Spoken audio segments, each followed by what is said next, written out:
Alors déjà on commence par parler avec moi. Bonsoir tout le monde. Désolé, encore une fois, la régie qui a fait encore des siennes. Bonsoir tout le monde et bienvenue pour une toute nouvelle émission, les cartes sur table. Je suis accompagné de Ketal et Romuald. Salut les gars. Salut tout le monde. Tout le monde. Voilà, c'était pour vérifier qu'on vous entende bien, désolé pour le petit souci. Et bah je suis très heureux de vous retrouver aujourd'hui les amis, hein, parce que non, l'émission aurait dû être faite la semaine dernière, mais on a eu des petits soucis, j'ai eu des petits soucis. Bon, on va vous en parler vite fait parce que c'était un peu quand même assez dramatique malgré tout, hein. J'ai eu des potes qui m'ont un peu écrit, hop, attendez 2 secondes, hop, qui m'ont écrit, qui se sont fait carotte, de l'argent parce qu'ils avaient relié leur compte à PayPal et tout, donc c'était assez compliqué. Voilà, salut, je viens de créer mon jeu, ça t'intéresse de le tester. Alors on commence l'émission un tout petit peu plus tôt par rapport à d'habitude, c'est parce que nous avons Ketal après qui va partir sur un autre live, et là il enchaîne une soirée complètement de ouf. Ah ouais, j'enchaîne 4 heures de live en vrai. Qu'est-ce que tu fais après? Explique-nous vite fait avant de démarrer l'émission. Alors rapidement, ce que je fais après, c'est en fait en ce moment il se déroule la SGDQ, la Summer Games Done Quick, qui est un événement caritatif, un marathon de speedrun qui dure de dimanche qui vient de passer jusqu'à dimanche prochain. Et ce soir, je vais aider à commenter en français la run qui va être faite sur Link's Awakening, donc le Zelda sur Switch, ce coup-ci, Ok. avec un autre. Et ça va durer 2 heures et ça va être trop cool. Et en gros, le but c'est de récupérer plein de sous pour des associations caritatives. Et cette année, je crois bien que c'est Médecins Sans Frontières ou Prevent Cancer Foundation. Il faut que je revérifie avant le live de tout à l'heure, parce que sinon j'aurais l'air très con. Mais donc voilà, en gros. Alors, attendez, on me dit que mon son est bas. Je vais corriger ça tout de suite en mettant mon micro déjà près de moi. Il y a tout un réglage que j'ai mal fait, hein, c'est fort possible. Hein, je suis Jean-Michel Réglage. Ça devrait être un peu mieux là maintenant. Ok, bah super. Et bah écoute, c'est cool. En plus, Link Awakening, c'est donc tu dis c'est le nouveau là, celui qui est en version un peu Playmobil. C'est ça exactement, et le jeu est vachement cool, et en plus la version Switch est beaucoup moins buggée que la version Game Boy, du coup tu vois beaucoup plus du jeu en fait. En fait, à vrai dire, il va faire tous les donjons, il va faire tout le jeu, à part 2-3 trucs qu'il arrive à skipper, donc c'est vraiment super intéressant, c'est assez cool. Et en plus, c'est vraiment mon jeu du cœur, c'est mon jeu numéro 1 dans mon cœur, genre vraiment de parmi tous les jeux du monde, c'est Link's Awakening. Du coup, quand j'ai vu que j'avais obtenu le fait de pouvoir commenter cette run, j'étais très content. Ok, ça marche. Alors, on me dit toujours que mon son est bas. Je revérifie juste un petit réglage avant de. Non, je suis bien avec le Blue Yeti, donc non, ça devrait être bon. Mais je peux parler plus fort, mais. Et grésillé de ouf. C'est un choix artistique. C'est ça, c'est un choix. Alors, je vois que dans le chat, on nous dit le son est beaucoup plus fort. Je le fais jeudi pour les lives. Et bah, vous savez quoi? On va démarrer une petite rubrique. C'est la vie de la chaîne, très rapide, avant de démarrer les news. Comme déjà la première grosse news, sachez que nous sommes à 1993 followers au moment où j'écris, au moment où je parle. Il nous manque donc 7 personnes, 7 followers pour pouvoir atteindre les 2000 followers. C'est assez énorme parce que on a lancé le projet, bon, il y a un petit moment déjà, mais réellement on a fait une vraie saison complète. C'est la première vraie saison qu'on fait à 100%, de septembre jusqu'à juillet, on va dire, avec toutes les émissions, que ce soit la Ludy Squad, que ce soit Entre deux guerres, Entre rôlistes. Voilà, c'est vraiment la première fois qu'on fait une saison complète, parce qu'avant on avait commencé en décembre, janvier, un petit peu à l'arrache avec les cartes sur table. C'était l'une des premières émissions qu'on avait lancées, et ça s'était mis, il a fallu 6 mois un petit peu pour lancer le projet, mais réellement le projet, ça fait réellement 1 an qu'il est lancé, une vraie saison. Et 2000 followers, et bah écoute, c'est... Alors on va baisser celui de Ketal, ok, je vais baisser celui de Ketal. Et non, franchement, 2000 followers, c'est énorme. Donc déjà, un grand merci à tous ceux qui nous ont rejoints et à tous ceux qui vont nous rejoindre pour la suite de l'aventure. Parce que, bah, franchement... et merci Phil pour le 8e mois consécutif d'abonnement. Ça fait extrêmement plaisir, merci à lui. Alors, j'ai Mad Toro Toto le vrai. Bah, bonsoir à lui. Bonsoir à lui. Ça, c'est la première chose. Au niveau des plannings, sachez que mercredi, je serai en live sur un let's play sur Heredity.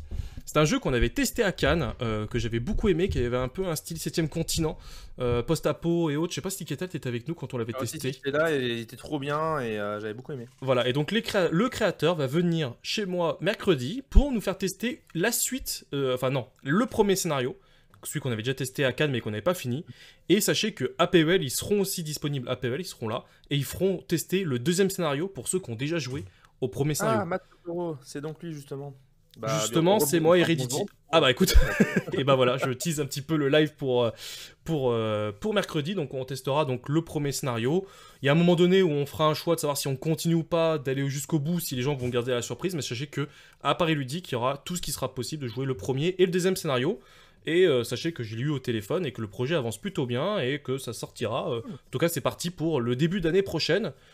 Sans précision, mais ils veulent prendre le temps de faire un bon jeu plutôt que de rusher absolument à la fin d'année.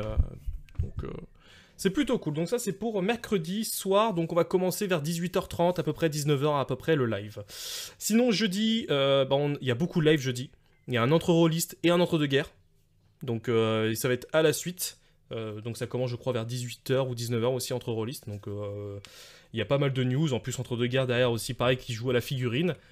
Vendredi soir, un rapport d'AOS aussi, donc du Age of Sigmar, du Warhammer, donc full figurine pour la fin de la semaine.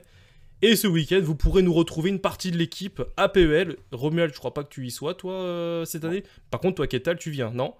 Non, malheureusement. Non, tu viens pas. C'est pas possible, finalement, ouais. Ok, parce que je sais que tu avais un doute par rapport au fait que tu avais mis ton jeu en proto-test, c'est ça? Et Ouais, il a pas été. malheureusement, ça n'a pas été accepté. Et même en dehors de ça, en fait, si j'avais été accepté, j'aurais peut-être pas pu quand même, parce qu'entre les thunes, le temps, le bidule, le machin et tout, c'était vraiment très très tendu. Ok. C'est pas l'envie qui manque, de devenir un PVL. J'ai vraiment très envie d'y aller, surtout depuis Cannes. Ça m'a vraiment redonné envie de faire des festivals.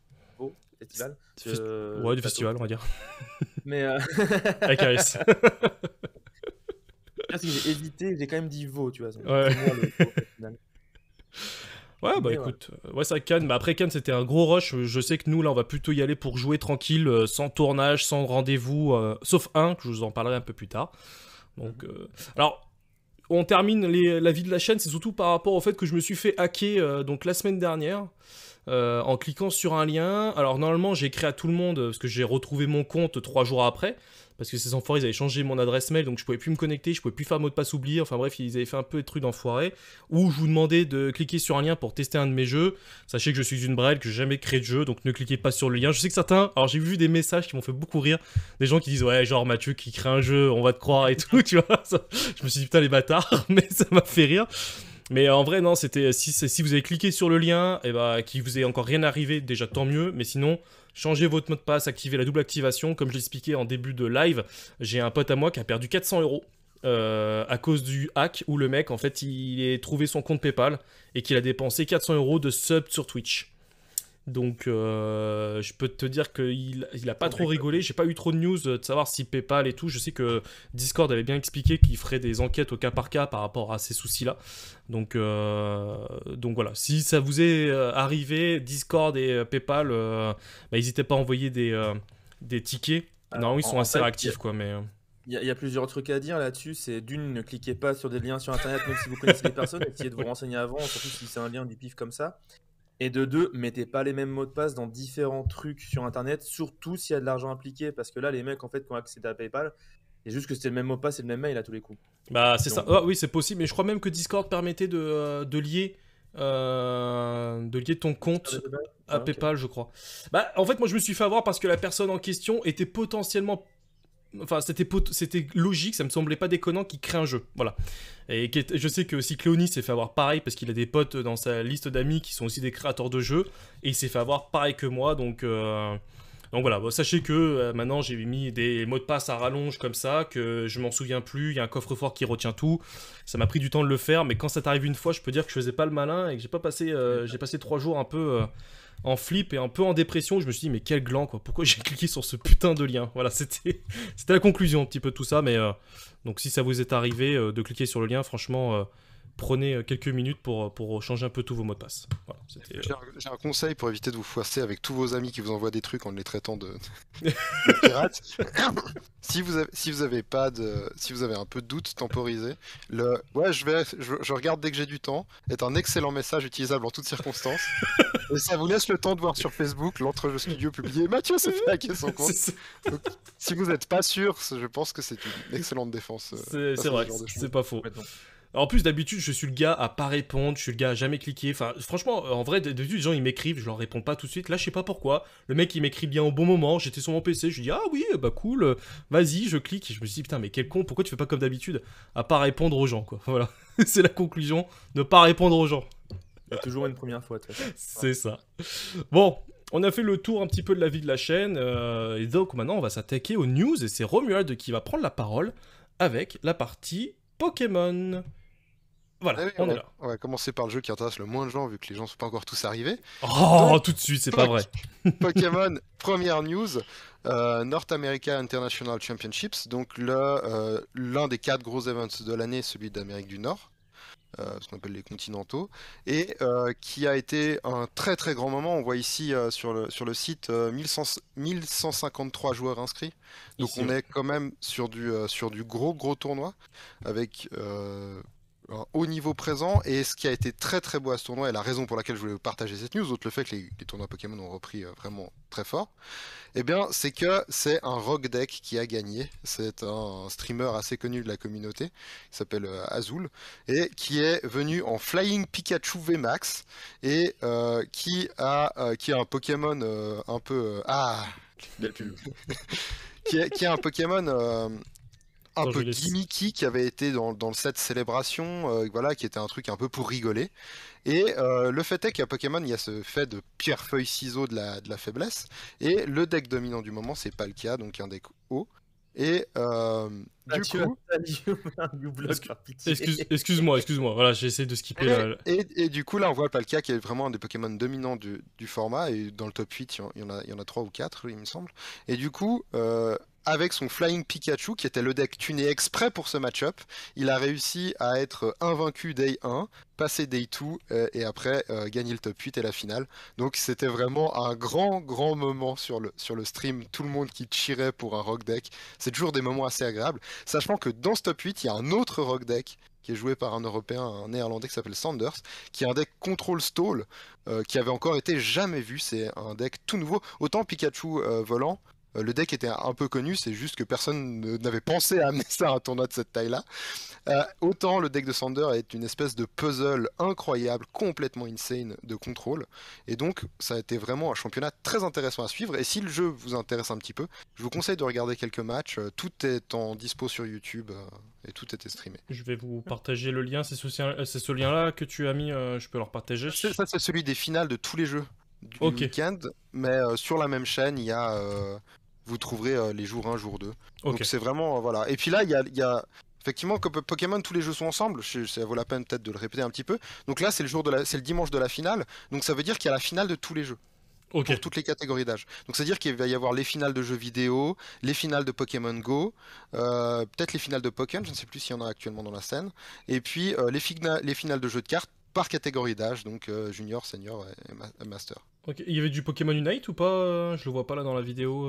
Il me semble pas qu'il y en ait actuellement, ça n'a pas été intégré pour le moment au Ok, circuit d'accord. compétitif. Déjà que Pokémon Go est rentré que l'année passée. Ok, ça marche. Ah non, parce que je sais qu'ils avaient un championnat et tout, que tu pouvais te sélectionner, mais peut-être qu'ils l'en font à part. Peut-être que c'est full distance et pas. C'est possible que ce soit Ouais. pas encore pris en compte et qu'il Ok. n'y ait pas les mêmes points. Parce que là, c'est vraiment tous les jeux qui permettent de se qualifier au championnat du monde qui seront à Londres en août. Ok, ça marche. Ok. Donc voilà, ça c'était la petite news tournoi, parce que les tournois c'est toujours cool. Et l'autre news que nous avons, c'est le set qui sort maintenant au Japon, le Stabis. Donc ça fera partie de notre set de septembre, étant donné Ok. qu'on a le décalage Japon-Europe. Et voilà, donc c'est un très beau set avec des produits... un produit sympa, un retour d'une mécanique qui est la Lost Zone, donc qui est la zone un peu de hors-jeu. C'est un peu l'équivalent de la zone bannie depuis laquelle on joue, où on met des cartes dedans. Et c'est une zone qui revient de temps en temps. Et le Pokémon phare pour cette zone-là, cette extension-là, ce sera Giratina, qui est juste un petit peu plus bas. Et qui est vraiment pour le moment assez impressionnant, le Giratina V-Star. Qui est le premier Pokémon qu'on voit qui a à peu près le potentiel de faire 280. En Tous les combat. tours, Ok. sachant que c'est le cap des V-Stars qui sont les Pokémon les plus joués actuellement. Donc c'est un peu le retour du one-shot dans un jeu qui était plutôt en two-shot actuellement. Et Ok. donc ça va être assez... Voilà, et je trouve ce Pokémon somme toute assez mignon, n'est-ce pas? Je trouve que le On gars va est lui faire très des joli. câlins. Mais alors, une question. Merci pour le follow. Il nous manque plus que 5 personnes, là, je vois mon compteur, il me dit 1995. Merci déjà pour le follow, ça fait extrêmement plaisir. Une petite question par rapport à Pokémon, tu sais, il y a 2-3 émissions, tu nous avais présenté un pack avec Mewtwo, avec Mew, je crois, ou Mewtwo. Il est jamais sorti en France encore pour l'instant, ça arrive quand? Ça arrive... Il me semble que ce qui t'avait marqué, c'était le pack Mewtwo, c'était l'ETB, Ouais. Elite Trainer Box de Pokémon Go, qui est le set de cet été. Ah ok, d'accord. Ça, si tu veux, c'est la sortie qui est maintenant au Japon et qui sera du coup en septembre chez nous. Et le set Pokémon Go, c'est le petit set vacances, entre guillemets, où il n'y aura pas beaucoup de cartes importantes pour le jeu. Genre, vraiment pas. Moi, je vais sans doute même pas en acheter parce qu'il n'y a pas de cartes vraiment jouables comparé à des sets normaux qui ont vraiment des cartes très impactantes. Des cartes compétitives, tu veux dire, parce qu'elles sont jouables. Alors, il y en a, mais il n'y en a pas pour tous les decks. Et du coup, c'est vraiment des sets qui sont pensés plus collectionneurs, mais évidemment, il y a une nouvelle rareté de cartes, et puis du coup, il y a les trois starters de... Ok, donc ça c'est plutôt cet été, là, faut que je regarde un peu sur Philibert. C'est ça. Ok, ça marche. C'était une question... C'était la box qui t'intéressait. Ouais, c'était la box. Et dedans, il y a plein de Pokémon cool, et puis il y a plein d'items, enfin, il y a tout ce qui est en rapport avec Pokémon Go, donc on va voir les 3 maîtres de Pokémon Go en carte dresseur, on va avoir ce genre de trucs qui sont un peu rigolos, on va avoir un lieu Pokéstop, enfin voilà, c'est le truc de cité. Ça marche. Et donc ça, c'est tous les produits... Ça, c'est les produits qui ont été annoncés pour Lost Origin, donc on voit typiquement le TB, ça c'est celle de Lost Origin, qui est l'équivalent de celle que tu avais vue pour Mewtwo. Ok, ça marche. Et... Ah oui, il y a des belles... Ouais, on est sur un beau visuel d'extension pour cette... ils font des beaux trucs, hein. Je t'avoue que là, l'année dernière, vu que c'était une grosse galère, enfin, pendant quasi 1 an et demi, c'était une grosse galère de trouver des cartes, j'ai l'impression que là, c'est un petit peu mieux pour se réapprovisionner. Je pense qu'il y a un peu moins de rupture qu'il y en avait eu l'année dernière. J'ai bien envie de m'y remettre, là, cet été, d'ouvrir un peu des paquets et jouer un peu avec mon fils, parce qu'il maîtrise un peu plus le jeu, donc je me dis que c'est peut-être le moment de se lancer un peu dans le côté un peu ouverture de booster et tout ça, quoi. Les 2 dernières extensions sont vraiment incroyables, elles apportent des cartes hyper intéressantes. Elles sont bien pensées, plusieurs mécaniques, plusieurs decks.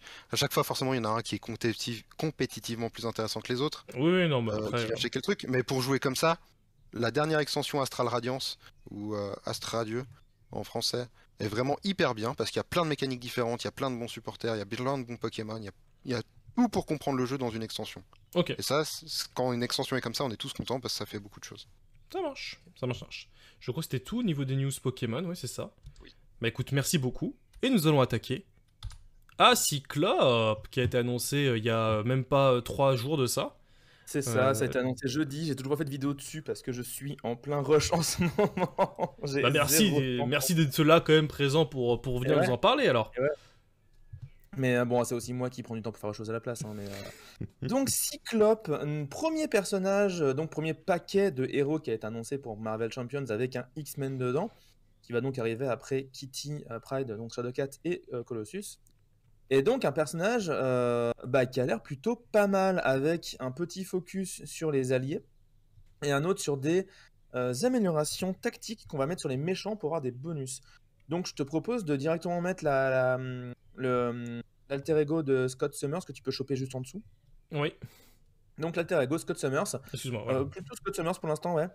Donc 10 points de vie, taille de main classique, Reka 3, classique, j'ai envie de dire, un personnage un tout petit peu fragile mais normal, qu'on va dire presque dans la moyenne maintenant. Ok. Et déjà, on peut inclure n'importe quel allié X-Men, quel que soit son aspect, dans son deck. Donc déjà, Scott Summers, il hurle comment ? Voilà, il hurle un peu comme ça de base pour avoir plein d'alliés différents et pouvoir en profiter de ouf. Ok. À côté de ça aussi, il a un petit truc justement, Constant Training, qui fait qu'il peut aller chercher dans son deck n'importe quelle amélioration tactique et la rajouter dans sa main. Et ça peut être très sympa parce que les améliorations tactiques, donc c'est surtout lui qui les a pour le moment. Et en gros, c'est vraiment pour la plupart des choses que tu vas mettre sur des ennemis pour avoir des effets bonus sur les ennemis en question. Donc, en fait, vraiment tout le personnage, là on le voit en 2 secondes. Avec ces 2 effets-là. Et derrière, donc, le héros qui est Cyclope. Des stats plutôt corrects, hein, 2 de contre, 2 de défense, 1 d'attaque, c'est des stats qu'on aime bien. 2 d'attaque, ça aurait été mieux, mais c'est pas grave parce qu'il a son Optic Blast qui lui permet de dépenser une ressource pour faire 3 dégâts à un ennemi avec une amélioration attachée. Alors déjà, si jamais l'ennemi en a 2 bases avec des scénarios comme Zola ou comme dernièrement c'était, je sais plus, scénario dans le bouffon vert, Il y en avait un avec plein de sbires. Je sais plus là du tout. Je sais plus, mais Je vais juste répondre à une question du chat. Il y a Drider qui me demandait les 2 dernières extensions Pokémon. C'est Ouais. Brionne Star et Astral Radiance, si jamais. pas de soucis. Comme ça. Et donc voilà, donc Cyclope qui peut faire des dégâts comme ça de base en fait, donc le but c'est vraiment d'avoir des attachements sur les ennemis, soit qu'ils se les mettent eux-mêmes, soit que tu le fasses toi-même. Si jamais c'est un méchant qui a un attachement, c'est encore mieux parce que du coup bah, il va l'avoir a priori longtemps et tu pourras lui casser la tronche avec cette petite capacité, qui est quand même limitée une fois par round. Et en gros, juste on peut voir vite fait des cartes de Cyclope, on va faire un tour vraiment rapide dessus. Mais voilà, c'est le genre d'attachement qu'on peut mettre sur les ennemis. Donc on attache un ennemi, et on augmente le nombre de dégâts attachés à l'ennemi pour chaque attaque de 1, pour seulement 1. Ok, Donc, c'est peut faire temporaire quoi. plein de dégâts. C'est Ouais, ça? alors temporaire de mémoire, c'est un mot-clé qui fait que ça reste qu'un tour, mais j'ai un doute là-dessus, il faudrait que je revoie. Ok. Mais il me semble que c'est ça. On regarde la carte d'après, un autre exemple, voilà, l'ennemi attaché à moins d'attaque, Ok. seulement 0, donc il y a vraiment plein de trucs cool. Et en fait, l'avantage, c'est que tu peux vraiment chercher l'upgrade que tu as besoin au moment où tu en as besoin, Bah, avec tu la vois, capacité d'alter ego. même Donc, l'avantage ça peut c'est être qu'on très voit fort. que ça coûte 0 à chaque fois à part La première celui-ci qui coûtait coûte 1. 1, mais après les deux autres coûtent 0. C'est ça, bah lui Donc, par exemple, pour 0, quand l'ennemi est battu, bah tu pioches 2 cartes. En comptant le fait que tu as joué une carte pour avoir cet effet, c'est quand même une carte de card advantage, donc c'est vachement bien. Mm. Donc non, franchement, il y a vraiment pas mal de choses assez cool. ok. Oui, alors attends, ça c'est oui, ça. Excuse-moi, Tu peux c'est revenir en là. arrière, mais. Ouais, justement, c'est très fort, c'est justement. Putain, je me souviens plus du tout des cartes. C'est pas grave, hein. Tu veux que Donc, j'agrandis peut-être, tu vois. tu prends le premier tour pendant la phase de joueur, donc c'est pour le multi, en gros, ça sert à rien si tu joues en solo. C'est pour le multi, tu fais la première action, t'es premier joueur, quoi. Mais surtout, tous les attachements de Cyclope sur un minion, pas sur un méchant, mais sur un minion, perdent le mot-clé temporaire. Du coup, tes trucs peuvent rester très longtemps sur les sbires. Ah, ok. Et du coup, tu peux garder des sbires à table avec des trucs en plus dessus très longtemps, donc ça peut être très sympa. Ok. Bah écoute, Donc c'est voilà bien, un peu le gameplay, ils deux font trois des... petits trucs en plus, voilà, pour pouvoir faire des optic blasts plus facilement ou faire des dégâts en plus, etc. Mais voilà, c'est quand même beaucoup basé sur le fait de mettre des améliorations sur les méchants pour pouvoir ensuite leur faire des effets un peu porcasse dans la tronche. Et il y a pas mal d'alliés de X-Men qui sortent avec différentes affinités parce que de toute façon, notre ami Cyclope peut les rentrer dans son deck dans tous les cas. Ok. Et évidemment, il vient avec un deck commandement avec pas mal de choses qui jouent justement sur les Sur les alliés. sur les alliés. Ouais. Et aussi, bah, voilà, directement l'entraînement pour les X-Men. Donc chaque équipe, entre guillemets, les X-Men, les Gardiens de la Galaxie, les Avengers, ont leur carte qui fait que si t'as que des trucs comme ça, c'est fort. Là, c'est un peu différent. C'est une carte, c'est un upgrade qui se met sur un X-Men et qui lui booste toutes ses stats. Donc c'est très très fort. Très très très fort. Il y aura peut-être un jour donc une carte qui fait que si t'as que des X-Men, t'as des bonus. On verra bien. Ensuite, derrière, t'as genre, là, si tu vas juste un coup à droite, voilà, d'autres tactiques qui s'attachent sur des sbires adverses pour avoir des bonus dessus. Enfin voilà, du commandement assez classique qui fait plaisir. Ok. Bon, alors ton ressenti pour Oui, l'instant... on a aussi des cartes neutres pour les X-Men, mais on va pas passer dessus. Mais voilà, savoir qu'il y a aussi des cartes neutres qui sortent pour les X-Men, assez cool. Par contre, on sait pas ce qu'il va y avoir comme pack. Comment dire? Ah, D'habitude, ils avaient l'habitude dans les news de mettre le pack à côté, donc qui en général apportait un set modulaire. Ils le montraient. Et là, on se pose la question parce qu'ils en parlent pas. Et on voit qu'il y a un allié d'une autre affinité. Alors, est-ce que c'est parce qu'il est dans le deck de Cyclope et que du coup c'est quand même ok? Ou est-ce que c'est parce qu'il recommence à mettre des cartes de différentes affinités dans les paquets de héros? C'est la question qu'on se pose en ce moment. ok. Bah après, sur le papier, c'est un bon perso. J'ai l'impression que c'est un perso qui a l'air Le d'être papier, il a assez... l'air d'être sympa. Il faut juste voir en fait. En fait, c'est juste que son Optic Blast a l'air d'être plus facilité sur les sbires que sur le vilain, quoi. Ok. Donc, faut voir si jamais on arrive facilement à le déclencher sur le vilain. Si jamais on y arrive facilement, il va être pas mal parce qu'il aura tout ce qu'il faut, des alliés, des dégâts et tout, nickel. Sinon, sa capacité va être un peu en deçà, et vu qu'il y a des événements qui jouent dessus, ça risque d'être moins efficace. Ok. Mais dans l'ensemble, juste en jouant en commandement avec des bonnes cartes commandement et beaucoup d'alliés, il va déjà être bien fort, je pense. Ok. Alors toi, j'ai un message dans le chat, on nous parle d'Horror Arkham, parce qu'on nous posait la question s'il y avait des news sur d'autres jeux comme Horror Arkham. Ils ont annoncé une nouvelle extension il y a quelques semaines de ça, et depuis pas trop de news. Ouais.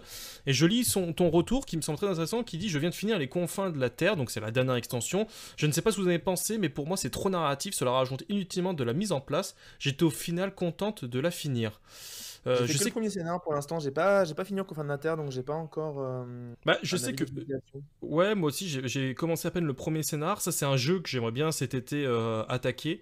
Et je sais que nous avons, pas Romuald, c'est Sasuken qui a été pas mal occupé parce que il va bientôt se marier, donc il était peu présent. Mais il m'a dit que cet été il était un peu plus présent, donc peut-être que cet été on prendra le temps de faire un bilan complet sur cette extension. C'est vrai qu'on l'a reçu depuis un petit moment, mais Horror Arkham est un jeu très long en soi. Tu rushes pas les 8 scénarios comme ça en une semaine, quoi. Donc, mais de toute façon, de base, Horror Arkham a toujours été très narratif. Donc ça me surprend pas plus que ça. Pas bien plus que Marvel Champions, très très clairement. Oui, ça c'est sûr. Non, mais c'est bien d'avoir des retours comme ça. C'est vrai que nous, on teste tellement de jeux et autres. C'est vrai on prend pas le temps des fois d'aller jusqu'au bout des scénarios. Donc, alors, sinon, moi, je prends le relais avec Dice Throne Marvel. Marvel Dice Throne. Le fameux. Qui commence à arriver. La livraison est en cours, je crois, aux États-Unis. Et nous, en Europe, c'est en cours. Le produit est en route. Donc ça devrait pas tarder. Ça doit arriver durant l'été. Et surtout, on a pu voir en fait les premières boîtes arriver. Et franchement, c'est de toute beauté, comme on dit chez nous. On peut voir la boîte déjà qui est magnifique. J'aime beaucoup le artwork. Aussi, ouais. Ouais, il est très très joli. Donc après à l'intérieur, du classique, pour ceux qui connaissent Dice Throne, c'est à peu près pareil. Et puis après on voit d'autres photos où ils nous montrent donc Thor. Et puis après ils nous montrent tous les personnages. C'est bizarre qu'ils aient mis un méchant dans les personnages jouables. Tu parles de Loki? Non, je troll, c'est un spoiler. Ah oui, merde, excuse-moi, oui, j'y étais pas. Mais voilà, ils ont mis donc ces 8 persos. Alors c'est vrai que le roster faisait peu rêver. Je sais que c'était un peu les retours un peu de tout le monde, parce que t'as Doctor Strange qui est cool, t'as Spider-Man qui est cool, ou même tu vois Thor et Captain Marvel, mais beaucoup se posaient la question de Black Widow ou de Loki, de savoir qu'est-ce qu'ils venaient faire dans ce roster-là par rapport à des Iron Man ou des Captain America. Par exemple, parce que c'était beaucoup ce que les gens, quand tu lisais les commentaires sur la page du Kickstarter, c'était beaucoup ces personnages-là qui revenaient. Maintenant, je sais que Dice Throne, ils sont capables de produire des mécaniques différents. Donc j'ai hâte de tester, ne serait-ce que Black Widow ou Loki, pour voir un petit peu sur quoi ils ont prévu, sur quelle est leur mécanique, pour pouvoir y jouer, quoi. Donc, à mon avis, il y a une part représentativité homme-femme, etc. Il y a des trucs comme ça sûrement qui sont faits, je pense, pour avoir ces personnages-là qui sont inclus. Mais c'est aussi tout simplement peut-être qu'ils étaient plus motivés à faire des mécaniques qui étaient cool et intéressantes pour ce personnage-là, que c'était pas trop redondant avec les autres. Possible. Game designer. Non mais complètement, puis surtout aussi ça leur laisse le champ libre pour pouvoir faire une petite boîte d'extension avec, c'est fort possible. Alors, avec les personnages en question, quoi. Alors, autorisé, on me dit quoi? Et sinon, tu testes mon solo quand tu veux. Ah oui, c'est vrai. C'est vrai que j'avoue que tu m'as pas relancé. Et comme je l'ai dit tout à l'heure, vu que je réponds jamais à personne, à part pour cliquer sur des liens de cons, j'ai complètement zappé. Mais vrai, il faudrait que je prenne le temps de... Tu veux dire, Phil, que t'as un nouveau jeu à faire tester? T'as un lien pour nous? N'hésite pas à l'envoyer en MP. Ouais, vas-y, hésite surtout pas. Non, mais voilà, en tout cas, moi ça me donne envie, j'ai hâte de le recevoir. Je l'ai pris sur Kickstarter, ça va arriver cet été, donc je pense qu'il y aura un petit live dessus durant l'été pour tester ces nouveaux personnages-là. J'avoue que j'ai une petite préférence pour Doctor Strange et Spider-Man que je pense jouer en premier. Maintenant, après, j'ai vu que l'anglais était quand même assez facile malgré tout. C'est pas non plus trop compliqué, donc voilà, je suis assez content, c'est plutôt une bonne petite news. Donc je voulais en parler parce que c'est un jeu que j'aime beaucoup. Est-ce que tu as une potentielle VF là-dessus? Alors, oui. Alors, pour la version française, les news que j'ai restent les mêmes. C'est que Lucky Dog Games sont très intéressés pour la récupérer, parce que c'est eux qui ont fait la saison 1 et la saison 2. Ils feront une annonce lorsque la livraison de la saison 2 et aventure sera faite. Mais à l'heure actuelle, la question qui se pose, c'est que les boîtes vont être 10 € plus chères par rapport aux versions classiques, parce que la licence a un coût. Et donc, quand moi je les ai vus à Cannes, la seule chose qu'ils pouvaient me dire, c'est est-ce que nous, on prend le risque de se dire, vas-y, on y va, quitte à ce que le jeu soit 10 € plus cher par boîte. Donc, c'est-à-dire que peut-être que le core box va coûter peut-être 20-30 € de plus au final. La boîte complète, je veux dire. Donc, c'est vrai que c'était la seule interrogation qu'ils avaient pour eux, là, pour y aller ou pas. Donc, ça passera comme pour la saison 1, saison 2, ça passera par une campagne Game on Tabletop. Et ça sera donc livré, si c'est toujours validé, mais ça sera livré pour janvier, février 2024. Enfin, je m'avance un peu, mais si vraiment 24, c'est... 23 Non, parce que parce qu'en fait, Aventure va arriver en 2020, enfin début 2023 en fait. Et donc en fait, ils enchaînent avec la campagne là-dessus, et il faut un an derrière, donc ce sera 2024. Ok. Donc ça fait un peu loin, mais Mais sachez que... Après, c'est toujours pas acté. Mais ils ont bien vu le succès, ils ont bien vu qu'il y a une forte demande sur les réseaux sociaux à chaque fois qu'il y a une news sur ce jeu-là. Donc je m'inquiète pas trop sur eux, je pense qu'ils feront le bon choix. Faut pas qu'ils attendent trop longtemps parce que si les gens ils ont pas de nouvelles, ça veut dire qu'ils vont peut-être se laisser tenter par la version anglaise et pas prendre la française derrière, c'est compliqué j'imagine. C'est pas faux, mais la news, de toute façon, elle arrivera pas tant que Aventure et saison 2 ne sera pas livrée, ils ne feront qu'une news. Ok. Donc, enfin, en tout cas, moi, c'est ce qu'ils m'avaient dit. Ça se trouve, ils vont changer de fusil d'épaule, mais en tout cas, c'est ce qu'ils m'avaient dit. Ok. La news d'après, c'est sur Flesh and Blood. Bah ouais, parce que vu que Clonis, il est pas là, il y a forcément du Flesh and Blood par Romuald. En fait, vous faites la paire, quoi. C'est terrible. Ça. C'est exactement ça. Il m'a soudoyé depuis la Belgique et puis maintenant voilà. Non, ouais, je vais être concis parce que on sait très bien que si vous jouez pas à Flesh and Blood dans le chat, vous y avez été suffisamment exposé et vous savez que vous n'y jouez pas consciemment. Mais en mémoire de Cléonis, qui n'est pas avec nous ce soir, je vais procéder à son rituel. Alors, il y a eu les pré-releases de la dernière extension Uprising, c'était très cool. Personnellement, je suis allé à Berne, on est allé envahir un magasin suisse-allemand avec des Suisses romands, et on a passé un super moment. L'extension est pas incroyable en limité, mais enfin, quel jeu de cartes est vraiment bon en limité. Alors, c'est une pré-release, en fait, c'est en gros, tu découvres la nouvelle extension. C'est ça, tu reçois 6 boosters et tu fais un deck avec. Ok, d'accord. Ouais, c'est du draft, en fait, un peu... C'est pas du draft, du coup, parce que tu peux construire qu'avec tes boosters. Ok. C'est trop bien, c'est grave mieux, parce que le draft, c'est de la merde. Bah, en fait, le draft, c'est un format beaucoup plus tactique, beaucoup plus difficile, beaucoup plus compétitif. Parce que là, t'es dépendant de ce que tu ouvres, alors qu'au draft, t'es dépendant de ce que tu choisis. Donc forcément... Alors, je te coupe vite fait et je précise dans le chat, on est en train de nous le dire qu'en fait, Cléonis nous fait en fait une infidélité. Il est sur Twitch, sur la chaîne d'Entre Joueurs, pour présenter Flesh and Blood. En fait, il faut une explique partie de Flesh and Blood, donc c'est super cool. En fait, normalement, on aurait dû faire l'émission la semaine dernière, donc lui c'était calé comme ça. C'est pour ça qu'il peut pas être là ce soir et qu'il nous fait une infidélité.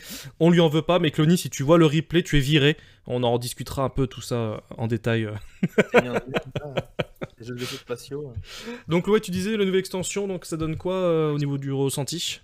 La nouvelle extension est cool. Le point fort du jeu, c'est le fluff. Les illustrations sont magnifiques. On a vraiment une identité forte dans le set. Là, c'est plutôt des photos de pré-release là que tu vas voir. Ok, d'accord. Donc on va parler de la communauté aussi, du fait que c'est extrêmement rare en commençant un TCG d'aller autant à Lyon qu'à Berne, que se balader autour de chez soi, et que la majorité, et si ce n'est tous les joueurs qu'on croise, sont des gens sympas. Enfin, il y a vraiment un côté d'une communauté très cool, assez bienveillante, où tout le monde s'entend bien. Et pour le coup, ça c'est toujours à redécouvrir chaque fois que je vais dans une nouvelle ville pour un autre tournoi. Ça fait toujours vraiment plaisir. Donc, point fort pour ce jeu, voilà. Point faible évidemment, ça coûte de l'argent. Ça, c'est un débat, c'est un débat qu'on a régulièrement. Et donc, news suivante sur Flesh and Blood, comme ça je ne vous saoule pas trop longtemps, et puis si vous en voulez plus, vous pourrez aller, après avoir écouté toute notre émission bien entendu, partir voir de l'entre-joueur. Et donc, c'est le système de ban qui s'est mis en marche avec ses gros sabots.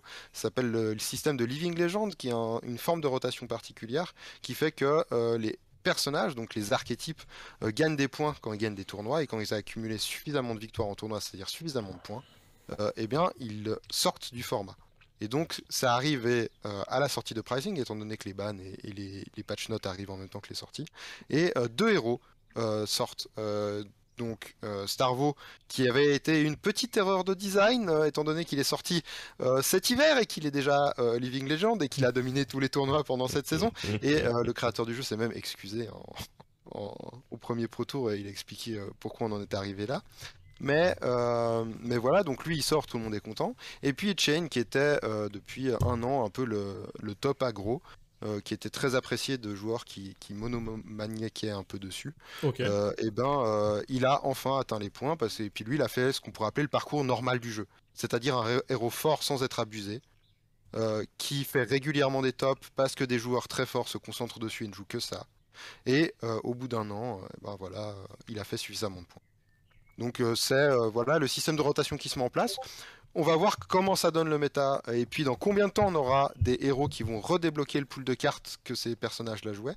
Parce que Starvo a toujours un personnage en jeu qui peut jouer les mêmes cartes que lui, mais Chain, qui avait un type spécifique, et pour le moment c'est un pool de cartes qui n'a plus de personnages jouables actuellement. J'en ai Ok. parlé récemment et actuellement, les cartes ont perdu 10 € de valeur. Donc, ce qui est pas grand-chose par rapport au coût de la carte, ce qui est plutôt une bonne chose pour le jeu en soi. Maintenant, faut attendre. Pour moi, ce que je disais, en gros, c'est attendons de voir l'annonce du nouveau personnage et de voir sa puissance compétitivement, parce que si jamais il est nul à chier, bah clairement les cartes vont perdre de valeur de ouf. Si jamais il est très très bon, bah les cartes vont garder la valeur, voire même en gagner. Mais je pense que pour l'instant, il est encore trop tôt pour vraiment juger de l'impact économique du fait qu'un perso parte. Tout à fait. Et pour ce qui est de l'impact au niveau du metagame, bah forcément ça shake tout et puis ça c'est intéressant. Pour le jeu, en tant que jeu, c'est une bonne chose je pense. Et à ce niveau-là, c'est un bon système. Surtout qu'ils ont commencé les rééditions avec les History, qui reprennent les 4 premiers packs et puis qui les ressortent et bientôt en français. Donc Ok. voilà, le système de jeu est lancé et puis on verra ce que ça donne. Mais pour le moment, d'un point de vue de joueur, je trouve que ça fonctionne. Ouais, ça a l'air de. Enfin, moi je regarde ça de loin, mais ça me semble pas déconnant par rapport à ce que tu me dis. Donc, bah, écoute, c'est bien. De toute façon, ils font. Non, Pardon, mais excuse-moi, je pensais non, déjà mais fini. ils font des bonnes choses, Flash Boo, depuis le départ, en fait. Donc, ils continuent, même s'il y a eu quelques loupés, mais Oui. c'est Non, mais je suis franchement. d'accord, on sent que c'est vraiment un jeu qui est cool, hein. Il y a le paywall d'entrée qui est très élevé, mais en dehors de ça, c'est un jeu qui est vachement bien. Et comme tu dis, j'ai que des bons retours au niveau de la communauté et du jeu en général. Pour moi, la grosse interrogation que je me pose, c'est qu'il y a un moment où le pool de cartes va être immense. Et là, va y avoir des problèmes. Et ils pourront dire non, mais regarde, on a mis des mots light, shadow, elemental, gardien, machin. Du coup, le pool de cartes, finalement, il est pas si immense. Non, un jour, il y aura des problèmes. Je veux dire, là, déjà, ils ont raté un design de personnage qui, du coup, était trop cheaté, qu'ils ont dû bannir. Ça sera pareil pour des cartes un jour. Il faut pas, à mes yeux, il faut. Il y a des bans et c'est très différent du Living Legend. Il y a des cartes où ils foutent le tampon au milieu de saison, ils disent ça casse le jeu. Ah, C'est parce qu'à la arrivé. base, c'est la promesse qu'il n'y en aurait pas. À la Alors, base, le jeu est sorti sur une promesse de jamais de cartes bannies, jamais de rotation. bah il y a des bans. Ça c'est. Bah oui, bah après, ils Il y a sont des Donc bans obligés. pour donc déjà, Oui. Mais c'est- et pour moi, les rotations arriveront un jour ou l'autre. En fait, il faut juste se lancer dans le jeu en étant conscient que il y aura des rotations un jour. Il y a déjà des rotations de héros, ils appellent juste ça Living Legends, mais c'est des rotations de héros. Et un jour, il y aura aussi des rotations de cartes, parce que tu peux pas maintenir un pool de 5000 cartes en pensant à toutes les interactions possibles et en disant ok, tout va bien se passer, quoi. Et puis après, ça fait des formats différents. Enfin, on connaît Oui. le jeu, on a tous fait des jeux de cartes. Mais ce qui est intéressant, c'est qu'il commence à y avoir des reprints dans les extensions. Et pour le moment, elles sont pour l'équilibrage du draft.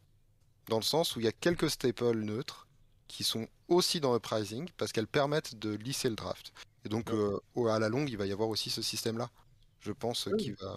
Bah, comme Magic qui refaisait des Lightning Bolt, il y en a eu sur 18 générations, hein, donc en soi, Mhm. c'est Comme, pas la même. Ça comme marche. Switch, qui est une carte Pokémon qui est dans le jeu depuis 19 ans, je crois. Alors que le jeu reteste tous les ans. Enfin, Ouais, bah ouais. ouais, tous les ans. Mais voilà, c'est pour ça il y a des rééditions de cartes qui existent déjà. Ça, pour moi, c'est normal. C'est même pareil, obligatoire entre guillemets, même avec une rotation, quoi. Mais C'est clair, c'est clair, c'est clair. J'enchaîne avec une news rapide, à part si vous avez encore autre chose à dire sur Flesh and Blood, mais je pense qu'on a fait le tour là-dessus. Petite news sur Super Fantasy Brawl, parce que ils seront disponibles, les deux nouveaux héros seront disponibles à Paris Ludique ce week-end. Donc sachez qu'avec toute l'équipe, c'est un jeu qu'on aime énormément, hein, on fait un tournoi entre nous sur la chaîne.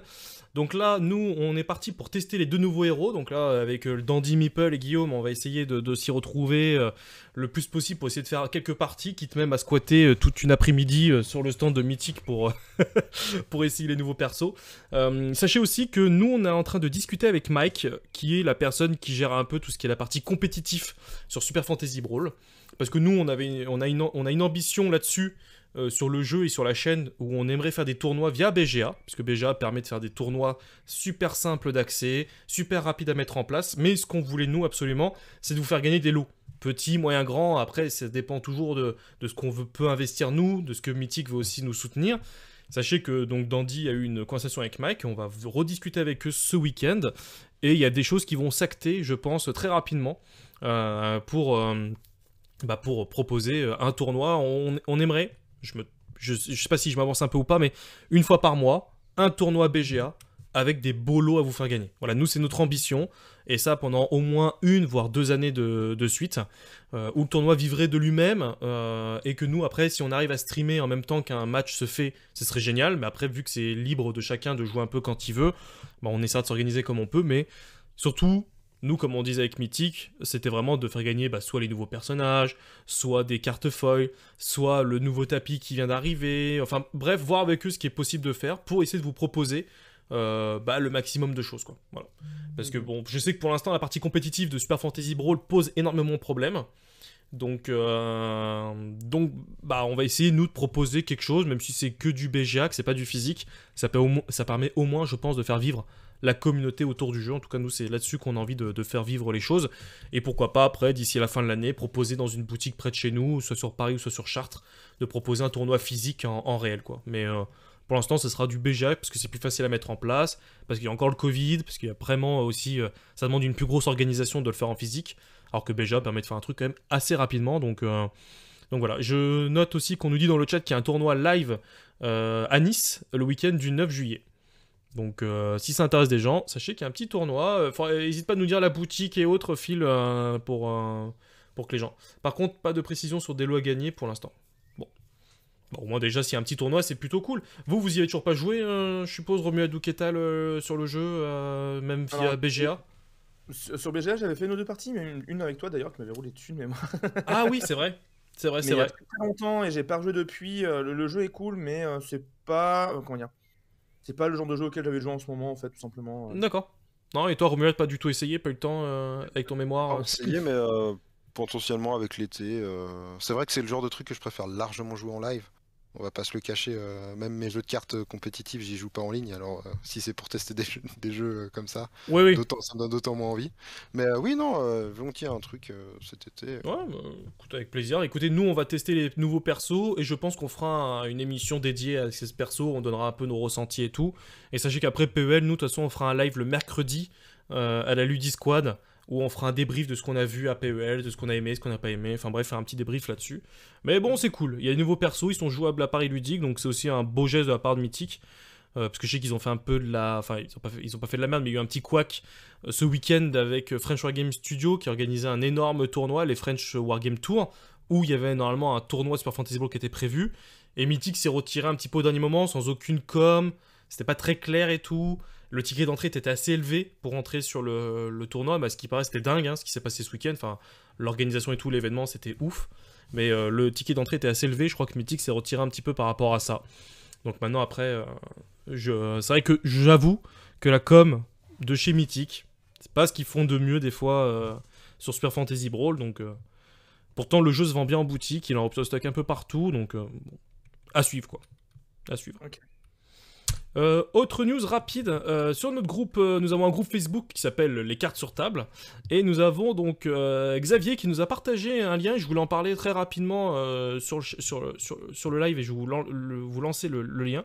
En gros, si j'ai bien suivi, hein, parce que j'ai regardé ça, il a lancé le lien tout à l'heure, et... Ah merde, je peux pas lancer, excusez-moi, je peux pas copier le lien, ça donne un truc un peu bizarre. En gros, il organise une plateforme qui permet d'organiser des tournois de jeux de cartes, avec associations, boutiques, bars ou autres en gros. Et c'est un lieu en fait qui permet de référencer et de réunir un peu toutes les zones, parce que c'est ce qu'il explique. Il dit que voilà, pour lui c'est toujours difficile pour les gens de trouver des tournois près de chez soi, qu'est-ce qu'il y a, qu'est-ce qui se fait et autres. Et donc il est en train d'organiser donc il a donc créé ce site pour permettre de pouvoir voir près de chez soi quel tournoi se fait. Donc je vais vous transférer le bon lien sur le chat. Hein, pour... Encore cliquer sur le lien d'un inconnu. Mais non, ça va, ça va. Donc là, mais...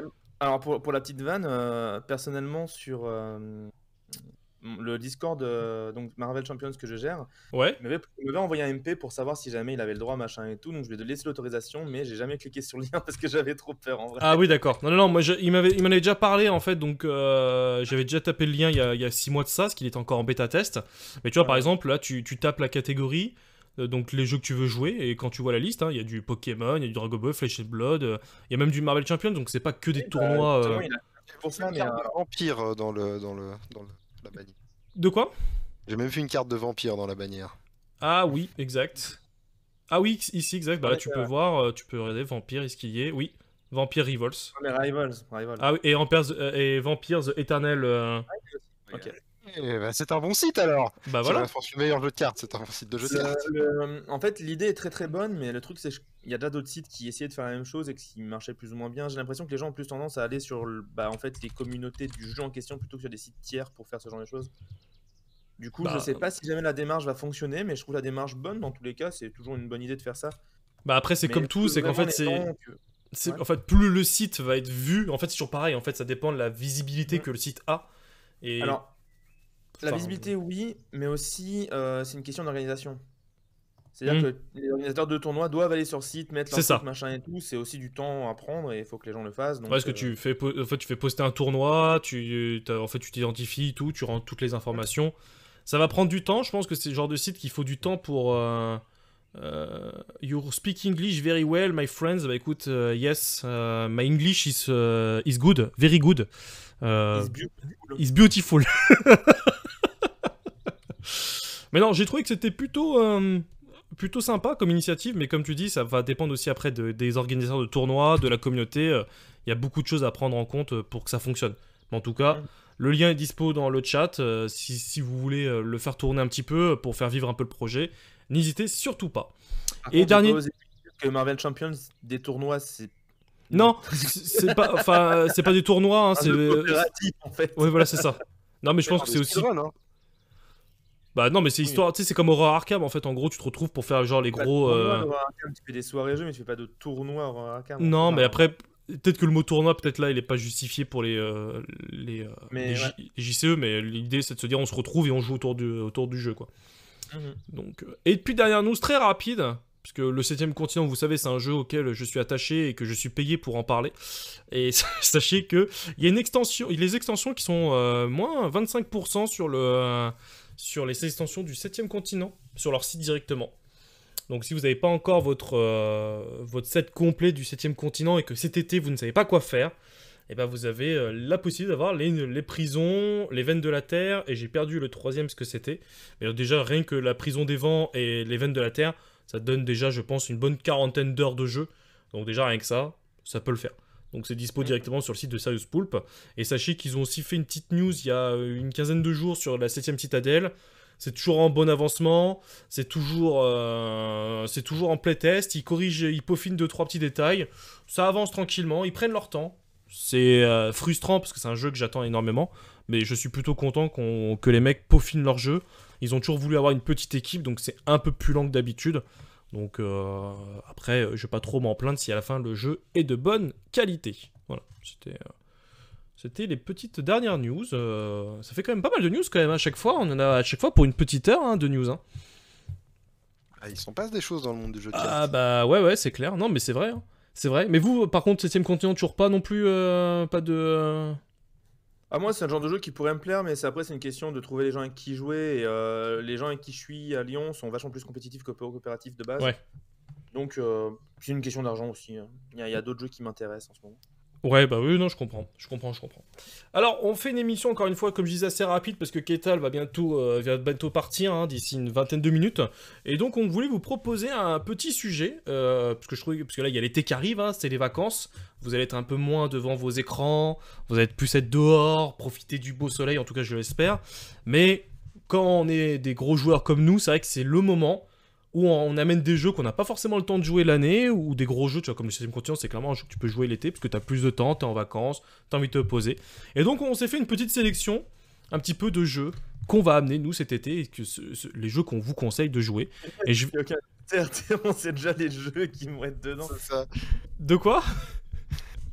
Parce qu'on sait déjà tous les jeux qu'on va mettre. C'est vrai. Bah après, c'est vrai qu'après, en termes de jeux de cartes, on est parti sur les jeux de cartes, c'est vrai qu'après, ça tourne toujours un peu autour des mêmes. Mais je vais laisser la parole. Plus que d'autres sur les jeux de cartes. C'est vrai.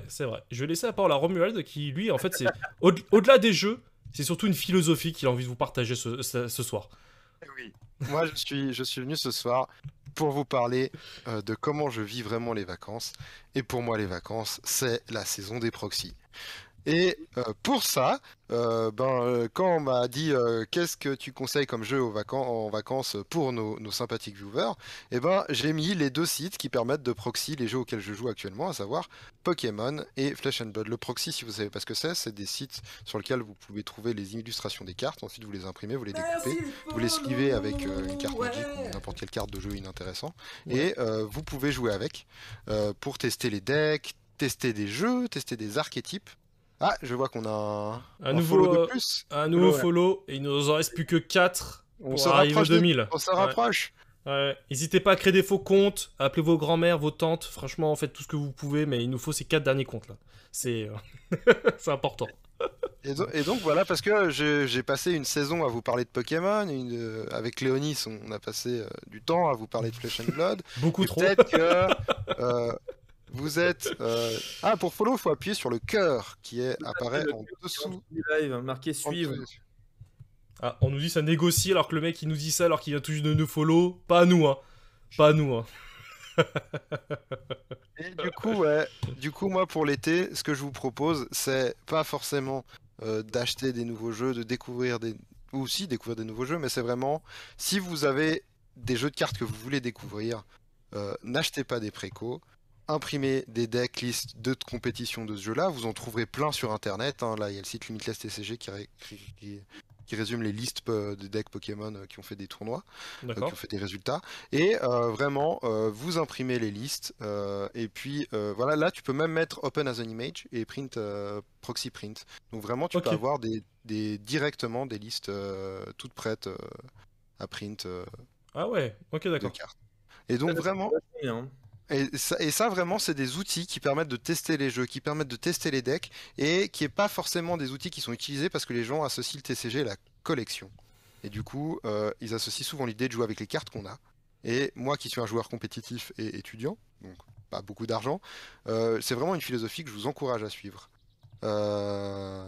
Donc, voilà, si vous voulez vous amuser cet été et découvrir des jeux de cartes, je vous conseille de simplement faire du proxy et tester des decks compétitifs. Et puis voilà, ça c'était pour Pokémon. Oui. Et puis je vous ai mis celui pour Flesh and Blood. Pareil, découvrez des decks, essayez le jeu, voyez ce que ça donne un petit peu en compétitif. Je vous mets les liens dans la description comme ça. Hésitez pas. Et puis voilà, je vous ai pas mis celui pour Vampire parce que c'est un jeu que je vous conseille de découvrir en initiation et pas de découvrir par vous-même parce que c'est un peu trop hardcore. Mais pour Pokémon et Flesh and Blood, vous pouvez très bien imprimer 2 decks, les sliver, prendre un pote avec qui il y a un petit level de jeu comme ça et puis tester les trucs quoi. Ok. Ok, super. Non mais et sinon, au-delà des jeux de cartes, je sors un petit peu de l'émission vite fait, mais est-ce qu'il y a un jeu auquel tu vas jouer cet été, autre que jeu de cartes, ou toi c'est vraiment full jeu de cartes que tu vas avoir? Ça dépend. Moi, c'est full jeu de cartes avec les potes et avec ma copine. En ce moment, on joue beaucoup à Magic Maze on Mars. Oh. Ouais, là c'est. Merci beaucoup Aventurier des Jeux pour les 5 abonnements qu'il offre, c'est ouf, merci beaucoup. Ah bah merci beaucoup. On devient une vraie chaîne, il y a des sub-gifts et tout, c'est incroyable. Ah ouais, merci beaucoup. C'est une dinguerie. Ah ouais, franchement, merci l'ami, tu régales. Merci beaucoup. Est-ce que tu peux forcer des gens à venir follow? Est-ce que tu peux créer des bots, des robots? Franchement, ceux qui ont fait des abonnements, si vous n'avez pas encore follow, faut follow. Hein. Non, mais Aventurier des Jeux, c'est il a confondu. Ah, il a confondu entre follower et abonné, mais c'est pas grave. On a 2000, sinon on serait vraiment une chaîne de malade mental qui brasserait du pognon. Non, c'est les follow. C'est les follow. C'est pas grave. On prend quand même, merci beaucoup en tout cas. Merci énormément, ça fait vraiment plaisir. Alors, donc tu disais que ta copine, excuse-nous, ça a été coupé avec... Là, il s'est passé un événement. Non, avec ma copine, on aime bien jouer en ce moment à Magic Maze on Mars, qui est un jeu coopératif en silence, où on doit créer des réseaux pour transporter des ressources sans se parler. Et on a chacun des couleurs dédiées. Et vraiment... C'est ça Ça évite que tu fasses l'alpha player et tu lui dises tout quoi faire, c'est ça? En fait, il y a un peu de ça, et puis il y a aussi le moment où tu te sens très con parce que c'était à toi de débloquer la situation depuis 5 minutes, et puis tu l'avais pas vu. Et c'est vraiment très très rigolo. Et si vous voulez faire du coopératif, mais que vous avez un pote qui a tendance à un peu faire l'alpha player, ou si simplement ça vous fait marrer de voir des gens qui se regardent dans les yeux en essayant de deviner ce que pense l'autre, c'est vraiment Magic Maze on Mars, un très très bon jeu pour ça. Les parties sont rapides, il y a une échelle de difficulté dans l'émission, c'est parfait. Ok, alors on nous pose la question, un jeu où on peut imposer le silence à madame, ça se commande où? Alors sinon, The Mind ou Anabi? Voilà. Et puis sinon, on a encore à faire la Pandemic Legacy saison 0 qu'on a déballé. J'ai lu les règles de base, mais je l'ai pas encore fait. On avait fait les autres saisons. Et donc ça, c'est sans doute au programme de l'été. Ah, Pandémique, moi j'avais testé la version World of Warcraft. Et il est archi dur. Enfin, les pandémiques de toute façon sont durs de base. Mais là, le World of Warcraft, après c'est génial parce que tu retrouves tout l'aspect Warcraft à l'intérieur, tu vois. Mais il est d'une difficulté alors que je joue en mode débutant, je crois, ou enfin le premier niveau, quoi. Des fois, quand t'as le tirage qui va pas du tout, tu peux juste te dire, bon bah on arrête là, on recommence parce que le tirage c'est pas dans notre sens. Mais vraiment, j'aime bien ce style de jeu, même si c'est pas un jeu auquel je peux jouer des heures et des heures. Mais de temps en temps, une petite partie, c'est assez facile, et puis les règles sont pas non trop compliquées, donc j'aime bien Pandemic Pandemic. Legacy est selon moi un des meilleurs Legacy au niveau de l'écriture du scénario. Ok, L'histoire est vraiment incroyable, les deux premiers sont cool, donc on a très hâte de tester celui-là. ça marche, ça marche, ça marche. Kétal, de ton côté, est-ce que tu as un jeu, alors je sais que tu as un jeu de cœur, mais je te poserai la même question après tout à l'heure, savoir si t'as pas un autre jeu autre que jeu de cartes. Mais en termes de jeu de cartes, qu'est-ce que tu vas prendre cet été, mon petit Kétal? Alors, en fait, c'est deux questions différentes. Moi, à la base, j'étais parti en mode, bon, à quel jeu je conseille aux gens? Et en fait, j'ai réfléchi, je me suis dit, bon, tu pars en vacances avec tes potes, il faut pas un truc trop gros, donc il faut pas C'est vrai. un jeu avec beaucoup, beaucoup de contenu pour que ce soit intéressant. Tu pars en vacances avec tes potes, donc tu vas pas prendre un jeu de duel, parce que bah, sinon, tu te fais vite chier pendant que deux gens jouent et tout. Donc je suis parti plutôt sur le coopératif, et du coup, bah, en prenant ces deux-là, évidemment, je retombe sur Marvel Champions. Et pour le coup, c'était vraiment en réflexion en me disant qu'est-ce que je conseille comme jeu de cartes à des gens qui partent en vacances entre eux. Et en fait, forcément, tu pars sur le coopératif pour passer des bonnes soirées ensemble. Et pourquoi Marvel Champions? Parce qu'avec juste la boîte de base, tu as beaucoup de personnages et de scénarios et des sets modulaires qui font que tu t'ennuies pas. Tu peux vraiment jouer au jeu de plein de manières différentes, avec différentes modes de difficulté, différents types de decks, etc. Et changer un peu les choses. Et juste avec la boîte de base, en fait, tu peux déjà t'occuper un bon moment. Là où, de mon point de vue, comme on en avait déjà parlé, Aurora Arkham ou même Seigneur des Anneaux, quand tu connais le scénario, il y a moins d'intérêt à la rejouabilité, Ouais. qui n'est pas le cas de Marvel Champions. Après, tu me diras que tu pars avec un Aura Arkham comme le dernier, là, au centre de la Terre, là. T'en as, je pense, pour les vacances, pour le terminer quand même. Enfin, en Ouais, termes mais de scénario. en Mais... fait, le problème, c'est qu'il faudrait ça plus la boîte de base, donc ça fait Oui, deux boîtes, ça commence à faire lourd. En plus, c'est des grosses boîtes. À Marvel Champions, je crois, sont un peu plus petites. Ça commence à faire un peu beaucoup, surtout qu'en plus, non, il fallait trois boîtes parce que t'as la boîte, t'as la boîte de campagne, ah oui, la le boîte point de base, d'investigateur. et il y a des chances que tu prennes un investigateur pour avoir des trucs qui sont un peu sympatoches avec, donc à Oui, oui, voir. c'est vrai. Mais donc, je conseille Marvel Champions en jeu de cartes à plusieurs comme ça. Sinon, il y a d'autres jeux de coopération. Je pense à Ion's End par exemple, qui est un très très bon jeu avec un Legacy qui apparemment est incroyable. Donc il y a d'autres Ce jeux de qui cartes dans paraît. le genre, mais c'est un peu moins jeu de cartes tout de suite dans mes yeux. T'as aussi Glank Legacy aussi, ce qui paraît qui est pas mal à plusieurs. Ouais. Et sinon, moi, le jeu de mon été, ça va sûrement être Game of Thrones, la deuxième édition, que je n'y ai pas joué durant tout son vivant, et j'y joue maintenant qu'il est mort. Voilà, j'aime bien déterrer les cadavres. Mais en fait, le jeu est appris par des fans, et ce qui fait que j'y joue en ce moment, et que je suis en train d'entraîner ma moitié à jouer à ce jeu, et elle apprend petit à petit les rouages de comment le jeu fonctionne, c'est assez rigolo.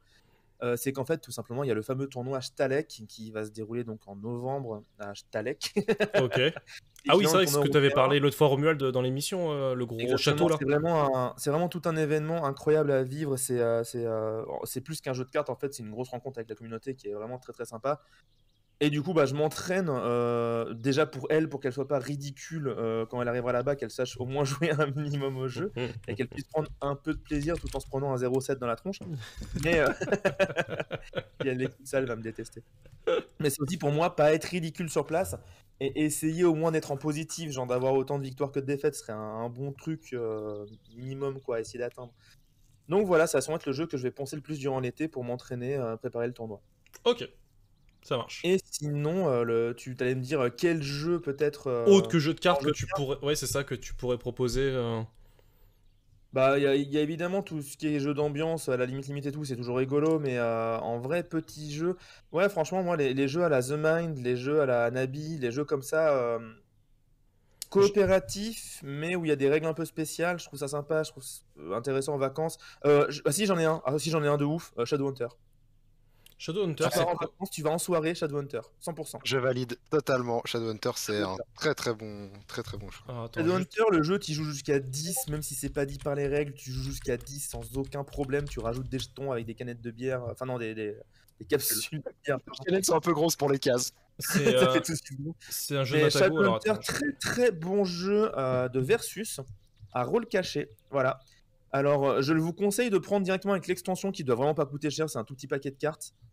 La boîte plus extension, ça coûte pas très cher, ça se joue jusqu'à 10. Jeu de rôle avec des rôles cachés qui, dans un sens, peut ressembler à un loup-garou, mais avec beaucoup plus de subtilité, beaucoup plus de trucs intéressants à faire. Moins de blabla aussi. En fait, il y a des actions à faire avec des cartes, quoi. C'est pas juste un jeu où tu fais ah non, c'est toi le méchant, pourquoi? Bah, j'en sais rien. Oui, ok. Tu dois voter pour quelqu'un, je vote pour toi, quoi. Ok. Non, là, il y a un système où tu peux essayer de deviner les rôles des autres. Il y a des personnages avec des pouvoirs, mais pour qu'ils utilisent leurs pouvoirs, il faut qu'ils se révèlent. Donc, ils annoncent dans quelle faction ils ont, quelles conditions de victoire ils ont. Et donc, tout de suite, ça met un peu de suspense et de tension à la partie. C'est vraiment, genre, je vais en soirée avec des gens. Je sais qu'on est un certain nombre, genre 8-10. Je vais ramener Shadowhunter à chaque fois parce que je sais que c'est un jeu qui s'apprend très facilement. En un tour de jeu, tu as compris toutes les subtilités du jeu, à peu de choses près. Et tu t'éclates. Et vraiment, tu t'amuses, tu perds des amitiés. C'est parfait. Ça marche. Ok, ok. En vacances, Hunter, c'est bien. Mais il faut être minimum 6 pour y jouer, pour que ce soit intéressant. Ok, donc c'est de grosses vacances, avec beaucoup de monde. Voilà. Ça marche. Alors, moi de mon côté, je suis parti gérer dans du classique. Moi, le jeu de l'été que je conseille vraiment à tous ceux qui nous suivent, c'est vraiment Dice Throne. Dice Throne, c'est un jeu de duel. Alors, je pars du principe que tu pars soit avec ta femme, tu joues avec ta femme, soit avec une seule personne, que tu pars pas avec beaucoup de monde. Hein. Mais Dice Throne, le jeu de duel, c'est vraiment sympa. En famille, à Dice Throne, tu peux jouer à plusieurs, il me semble. Non, oui, tu peux jouer jusqu'à 4. Tu peux jouer jusqu'à 4. Donc, en famille, ça marche bien. Même des gamins, je pense que Dice Throne, c'est pas si difficile pour que des gamins, genre distress, puissent jouer avec toi. non, mais moi, tu vois, même mon fils qui a 7 ans, il joue à Dice Throne. Voilà. Parce que bah, tu jettes des dés, il a des cartes en main, je le file un petit coup de main au niveau des cartes pour savoir quoi jouer autre, à quel moment, mais ça reste, t'es sans trop le guider, hein, c'est juste pour lui dire, ah tiens, t'as vu cette carte là, elle est sympa, tu vois, ça reste assez léger, lui tout ce qu'il kiffe, c'est jeter des dés et foutre des coups de shuriken, parce qu'il joue beaucoup avec le ninja à sa mère, parce qu'il aime bien jouer contre sa mère, et mais franchement, Dice Throne, ouais, t'achètes 2 boîtes, t'en as pour 30 €, et t'as 4 héros, et tu peux clairement t'amuser avec, chaque héros se joue d'une façon différente. Je conseille pas de prendre le barbare. La boîte avec le barbare et l'elfe lunaire, même si l'elfe lunaire est assez sympa, mais le barbare est très vite répétitif et très peu intéressant par rapport aux autres personnages. C'est vraiment pour moi le seul... Enfin, c'est un personnage qui est là pour faire découvrir le jeu, donc il est bien, mais en fait au bout d'un moment, bah, tu le joues plus, quoi, parce qu'en fait les autres ont des mechas plus intéressantes. Donc, pour les enfants ou pour les jeunes, c'est vachement bien de les mettre dessus, comme ça ils peuvent s'éclater avec un personnage qui est moins intéressant mais qui fonctionne quand même. C'est ça, non mais c'est clair. Mais c'est le seul, je dirais, ça dépend après du public avec qui vous jouez, mais si vraiment c'est des gens qui sont un peu, comment dire, un peu connaisseurs, je pense que la boîte avec le barbare n'est pas forcément intéressante. Mais ça, c'est mon point de vue. Bah, le moine est cool, bah ouais, le moine est trop cool. En fait, le problème, c'est que moi, ma femme, elle m'éclate avec le moine. Parce que là, je vais jouer, moi, avec ma femme cet été. Là, je vais être en vacances, là, donc je vais un peu jouer avec elle. Mais c'est vrai que c'est... Ah, merci Fred pour les 5 bits. Et donc, ouais, non, elle m'éclate avec le moine, j'arrive pas à la défoncer, c'est frustrant de perdre. En fait, après, elle me dit, ouais, tu m'invites jamais à jouer, mais en fait, dès que je l'invite à jouer, elle me défonce. Donc, c'est assez frustrant de jouer avec elle. Mais non, Dice Throne, franchement, je le conseille, vraiment sympa. Ça, c'est le premier jeu, je dirais, que je conseille. Moi, de mon côté, cet été, j'aimerais me lancer sur des jeux que je n'ai pas joué depuis un long moment, comme Time Story. Time Story, que j'ai jamais fini la première mission, parce que bah, les règles, je les ai trouvées très frustrantes par rapport au côté Die and Retry qui est un peu gavant. Et si tu refais pas le scénario très rapidement, bah t'oublies certains détails. Donc là, avec ma femme, vu que j'ai 2 boîtes d'extension sur Time Story, on s'est dit qu'on allait y jouer en mode un peu plus chill, sans trop la gestion du temps, mais pour un peu découvrir le scénario, parce qu'en fait, à un moment donné, c'est des jeux qui sont chez moi depuis bientôt 1 an, que je n'ai pas ouvert à cause des règles, et je me dis, bah à un moment donné, il faut que je les sorte un peu, que je m'amuse en trouvant le bon juste milieu au niveau des règles, pour que ce soit pas non plus trop facile, mais que ce soit pas non plus frustrant au point de recommencer. Nous, on a recommencé, je crois, 3 ou 4 fois la première scénario qu'on a toujours pas terminé, quoi. Donc, et pourtant, on a fait tous les embranchements, mais tu as vu qu'à chaque fois, il se passe 2 semaines ou 3 semaines entre chaque mission. On oublie certaines choses, donc là, on a 3 semaines de vacances, donc je pense que oui, c'est un jeu qui va sortir un peu plus facilement. Ça c'est une certitude. Et puis, bah, 7ème continent, c'est un peu le même principe. Mon fils me tanne pour faire un 7ème continent. Bah, pareil, je pense que là, cet été, il va sortir pour faire une petite malédiction. Il y en a encore 4 ou 5 que j'ai pas encore fini. Donc j'ai envie de me mettre un petit peu dessus. Ok. Par contre, en jeu d'ambiance, il y a un jeu que je conseille, que j'aime beaucoup. C'est Cosmopolite. Je sais pas si vous connaissez ou pas Cosmopolite. Le nom me parle, on a dû m'en parler déjà. En fait, c'est un jeu où, alors, il y a une tablette, mais elle ne sert que pour avoir en fait un système sonore. En fait, pour faire simple, on est une équipe dans un restaurant. Il y a une serveuse qui entend des commandes via des écouteurs sur la tablette. En fait, c'est pour ça que tu as besoin de la tablette. En fait, tu as des commandes, mais avec du charabia. Et en fait, la serveuse doit donner les informations au maître des lieux, en fait. Et les cuistots, eux, doivent trouver les ingrédients et la recette en question. Et en fait, c'est un beau bordel parce qu'en fait, t'as la serveuse, en fait, elle qui est isolée, qui n'entend pas les autres, qui doit pas parler avec les autres, qui donne un petit peu du genre je midu nabuchu. Et nous, faut qu'on trouve sur les cartes le nidu nabuchu. Qu'est-ce que c'est comme ingrédient? Faut que tu cherches un ingrédient pour filer les tables. Et après, tu cliques sur la tablette pour dire bah tiens, je te file, je te dis une connerie, mais du citron avec une langoustine, c'est la recette. Et c'est lui qui dit si oui ou non c'est bon. Coup, et il a tellement raison. De quoi? Alors, pour connaître Romuald dans la vraie vie, non, c'est pas Roman Reigns, mais là, sur l'image, on aurait vraiment dit Roman Reigns, en effet. Roman Reigns, qui est un catcheur très très connu à la WWE en ce moment. Ah, ok. Il manque un peu de bronzage, de pecs et de tatouages. Ouais, c'est ça. Voilà. J'ai l'habitude, vous inquiétez pas, dans la rue. Il y a déjà des gens qui ont dit ça dans la rue, Roman Reigns? Non, j'ai droit à beaucoup d'Aquaman, par contre. Aquaman, moi je comprends. Jésus aussi, je crois. Oui, Jésus aussi, enfin... que des hommes illustres. Mais voilà, en fait, pour... Le jour Roman Reigns, j'y avais pas pensé, mais c'est assez rigolo. Ça, c'est la boîte, en fait, de Cosmopolite. C'est comme ça, la boîte. Ça coûte, je crois, une vingtaine d'euros. Et franchement, c'est bien fandard. Parce qu'en gros, tu vois, c'est écouter les commandes, préparer les commandes et les servir. Et donc, t'es limité sur le temps et tout. Et franchement, c'est un beau bordel et c'est vraiment très marrant. Alors oui, c'est pas le jeu... C'est fun comme ça. De quoi? Quand tu m'en as parlé, ça m'a rappelé un jeu auquel j'ai joué une fois qui était très rigolo. C'est une sorte de jeu de cuisine dans lequel, en fait, tu as une application sur ton téléphone qui dit tu dois faire un repas de telle couleur. Et Ouais. c'est que des trucs russes. Et c'est vraiment genre, c'est de la bouffe. Genre, c'est un truc où t'es un cuisinier russe qui fait de la bouffe avec ce qu'il peut parce qu'il a rien. Du coup, tu mets n'importe quoi dedans et les cartes que tu as dans ta main ont des couleurs. Et le principe, c'est que chacun. Soviet Kitchen, merci beaucoup. Et en fait, tu vas mettre les cartes un par un et tu vas scanner ta carte. Il y a des QR codes derrière chacune des cartes. Avec le téléphone, ça scanne la carte. Et du coup, tu vas devoir, avec les autres, en fait, dire ah, moi j'ai un truc un peu jaune, ah, moi j'ai un truc un peu rouge, machin, ah, on doit faire du vert, alors qu'est-ce que je mets? Et du coup, bah, chacun son tour, on met une couleur et à la fin, il faut qu'on arrive à la couleur la plus proche possible de ce qui est affiché sur l'application. Ok. Et c'est très très drôle d'y jouer. Parce que des fois, tu dis j'ai un vert, mais en fait, tu sais, vert, ça peut être vert forêt, vert cyan, vert jaune, enfin, ça peut être plein de trucs, quoi. Donc, des fois, tu n'y arrives pas du tout.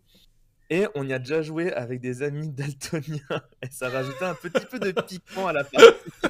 Parce que le mec te dit ouais, je rajoute un vert, et en fait, c'est un gris. Tu fais mais mec, merde, quoi. N'importe quoi. Donc voilà, c'est un jeu très rigolo auquel jouer, même sans daltonien, évidemment. Mais on s'était tapé des bonnes barres. Et oui, l'idée en plus, c'est que certaines cartes que tu as ont des degrés de radiation et donc elles sont vachement fortes, enfin vachement efficaces. Mais ça met des radiations et si t'en mets trop, ça va te faire des malus et tout. Donc c'est un système de jeu assez simple et assez efficace. On s'était bien marré en y jouant. Ok. Donc voilà. En fait, quand t'as parlé de jeu de cuisine avec une application, ça m'a fait penser à ça. Donc, Ouais, non, mais potentiellement... en tout cas, moi je le connais pas le tien, mais je vais me renseigner dessus. Mais en tout cas, moi, Cosmopolite, je sais qu'on y a déjà joué à 6 autour de la table. C'est un beau bordel et c'est vraiment tout ce que j'aime. Et pour terminer dans les jeux d'ambiance, il y a aussi Loup-garou pour une nuit, qui est classico-classique, mais que j'aime beaucoup. Parce que par rapport au vrai Loup-garou, où quand tu fais une partie à plusieurs et que tu meurs très rapidement, bah t'attends comme un con. Alors que là, vu que c'est qu'une nuit, ça va très vite, t'as 5 minutes la partie. Ce qui fait que bah, ça s'enchaîne et ça donne un côté très dynamique. Même si pour le coup, ça reste du loup-garou, c'est du classique. Mais j'aime beaucoup, moi, cette extension-là, parce que comme je dis, ouais, ça permet d'avoir un truc un peu plus dynamique. Ok. Voilà. Et je pense, après avoir fait tout le tour, je regarde... Ah oui, non, il y a un dernier jeu, mais je sais pas si j'aurai le temps de m'en occuper cet été. C'est Etherfield, de Awaken Realms, comme je sais si bien le dire, qui est arrivé récemment chez moi. Et j'ai vu des retours de Doumi, notre ami Doumi sur Twitter, qui disait qu'elle avait bien avancé sur le jeu, mais qu'il y avait quelques lourdeurs et quelques ajustements au niveau des règles. Et ça m'a donné envie de m'y lancer, mais c'est un jeu narratif aussi, donc je vais pas pouvoir faire 3 jeux narratifs cet été. Donc il faudra que j'en choisisse un. Etherfield peut-être ne sera pas joué, mais c'est un jeu qui fait partie c'est une boîte qui traîne là, que je regarde et que je me dis, bon, quand est-ce que je me lance dessus? Mais dites-nous dans le chat hein, si vous avez des propositions de jeux ou autres pour ça. Ketal, il est 21h30. Est-ce que C'est ce tu que je dois... vais dire, je vais devoir aller sur le Discord de la SGDQ pour me mettre en salon d'attente en Ça prévision marche. de Nawel, qui sera à 22h, mais il faut venir en avance pour être sûr s'il y a un pépin, etc. Donc voilà. Merci pour la soirée, messieurs. Eh ben, merci à toi. Merci à toi, c'était cool. Merci Et d'avoir pris puis, le temps. on vous dit à bientôt pour la dernière de l'année, qui sera dans 1 ou 2 semaines, on verra bien. Oui, c'est ça. D'ici 1 ou 2 semaines, on fera une dernière émission de l'année avant les vacances. Donc, merci l'ami Ketal d'avoir pris le temps alors que tu as un long live qui t'attend. Bon courage à toi. Ouais, 1h50 en estimate, donc après c'est une race, donc ils vont se tirer la bourre, donc peut-être que ça sera moins, mais bon. Ça va Ok. être quoi. Et bah, Et écoute, allez, bonne soirée tout le amuse-toi monde, bien. ciao tout le monde. Ciao. Alors, comme toujours, Ketal va partir, ça va foutre, je pense, un peu le bazar dans l'overlay. Voilà. Laissez-moi quelques minutes, nous sommes des professionnels maintenant, ceci n'est plus un problème. Ne vous inquiétez pas, on fait ça. Faites pas ça chez vous par contre parce que C'est ça. vraiment ça nécessite une expérience. Et ne partez pas, enfin c'est Ketal qui part, mais nous restons là pour vous divertir encore un petit moment. C'est ça. Alors, tu vois, c'est marrant. Ah oui, si, je comprends pourquoi ça fait ça. Hop là. Toc. Hop. Alors, je ne sais pas où tu es. Je suis en train de te chercher. Hop. C'est pénible, ce truc-là. Je sais pas où tu es. Où es-tu? Tu dois être sur le Je côté. suis à côté de toi. Ah, latéralement. voilà, tu es sur le côté. Regarde, toi, tu as une toute petite caméra ici, là. Et ça, c'est un truc qu'il faut qu'on corrige. Et je sais qu'il y a des systèmes qui permettent d'éviter de passer par ce système de Discord. Mais pour ce soir, ça sera comme ça. Voilà, tu seras tout petit comme ça. Non, je t'agrandis. Voilà. Oh. Voilà, oui, C'est très, beau. c'est très rapide, hein, vous avez vu, vous l'avez même pas vu. Tellement que j'étais rapide, vous avez même pas vu que j'ai fait tout ça. Voilà, super. Parfait. Mais comment tu écris Etherfield? Etherfield, non, Etherfield. Excuse-moi, je l'ai peut-être mal... C'est Etherfield. Il y a un A.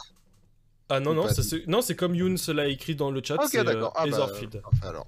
Ouais, non. Mais c'est un gros jeu, hein. C'est Awaken, hein. Mais j'ai moins aimé Tinty Grill, que j'ai reçu aussi toutes les extensions, que j'ai pas eu le temps de jouer.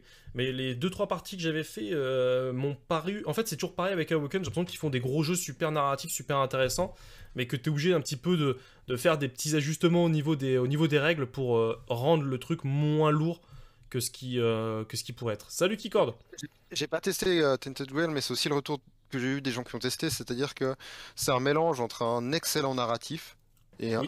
une gestion ultra tight des ressources, qui C'est fait que ça. t'es obligé de jouer ultra bien en gestionnaire pur pour profiter d'un truc narratif. C'est ça. Ce qui est un peu frustrant, encore une Oui. fois, quand tu vois la puissance du jeu en termes narratifs, t'as pas envie de te péter un peu les couilles avec ta bouffe ou avec la gestion de tout ça, c'est un peu frustrant.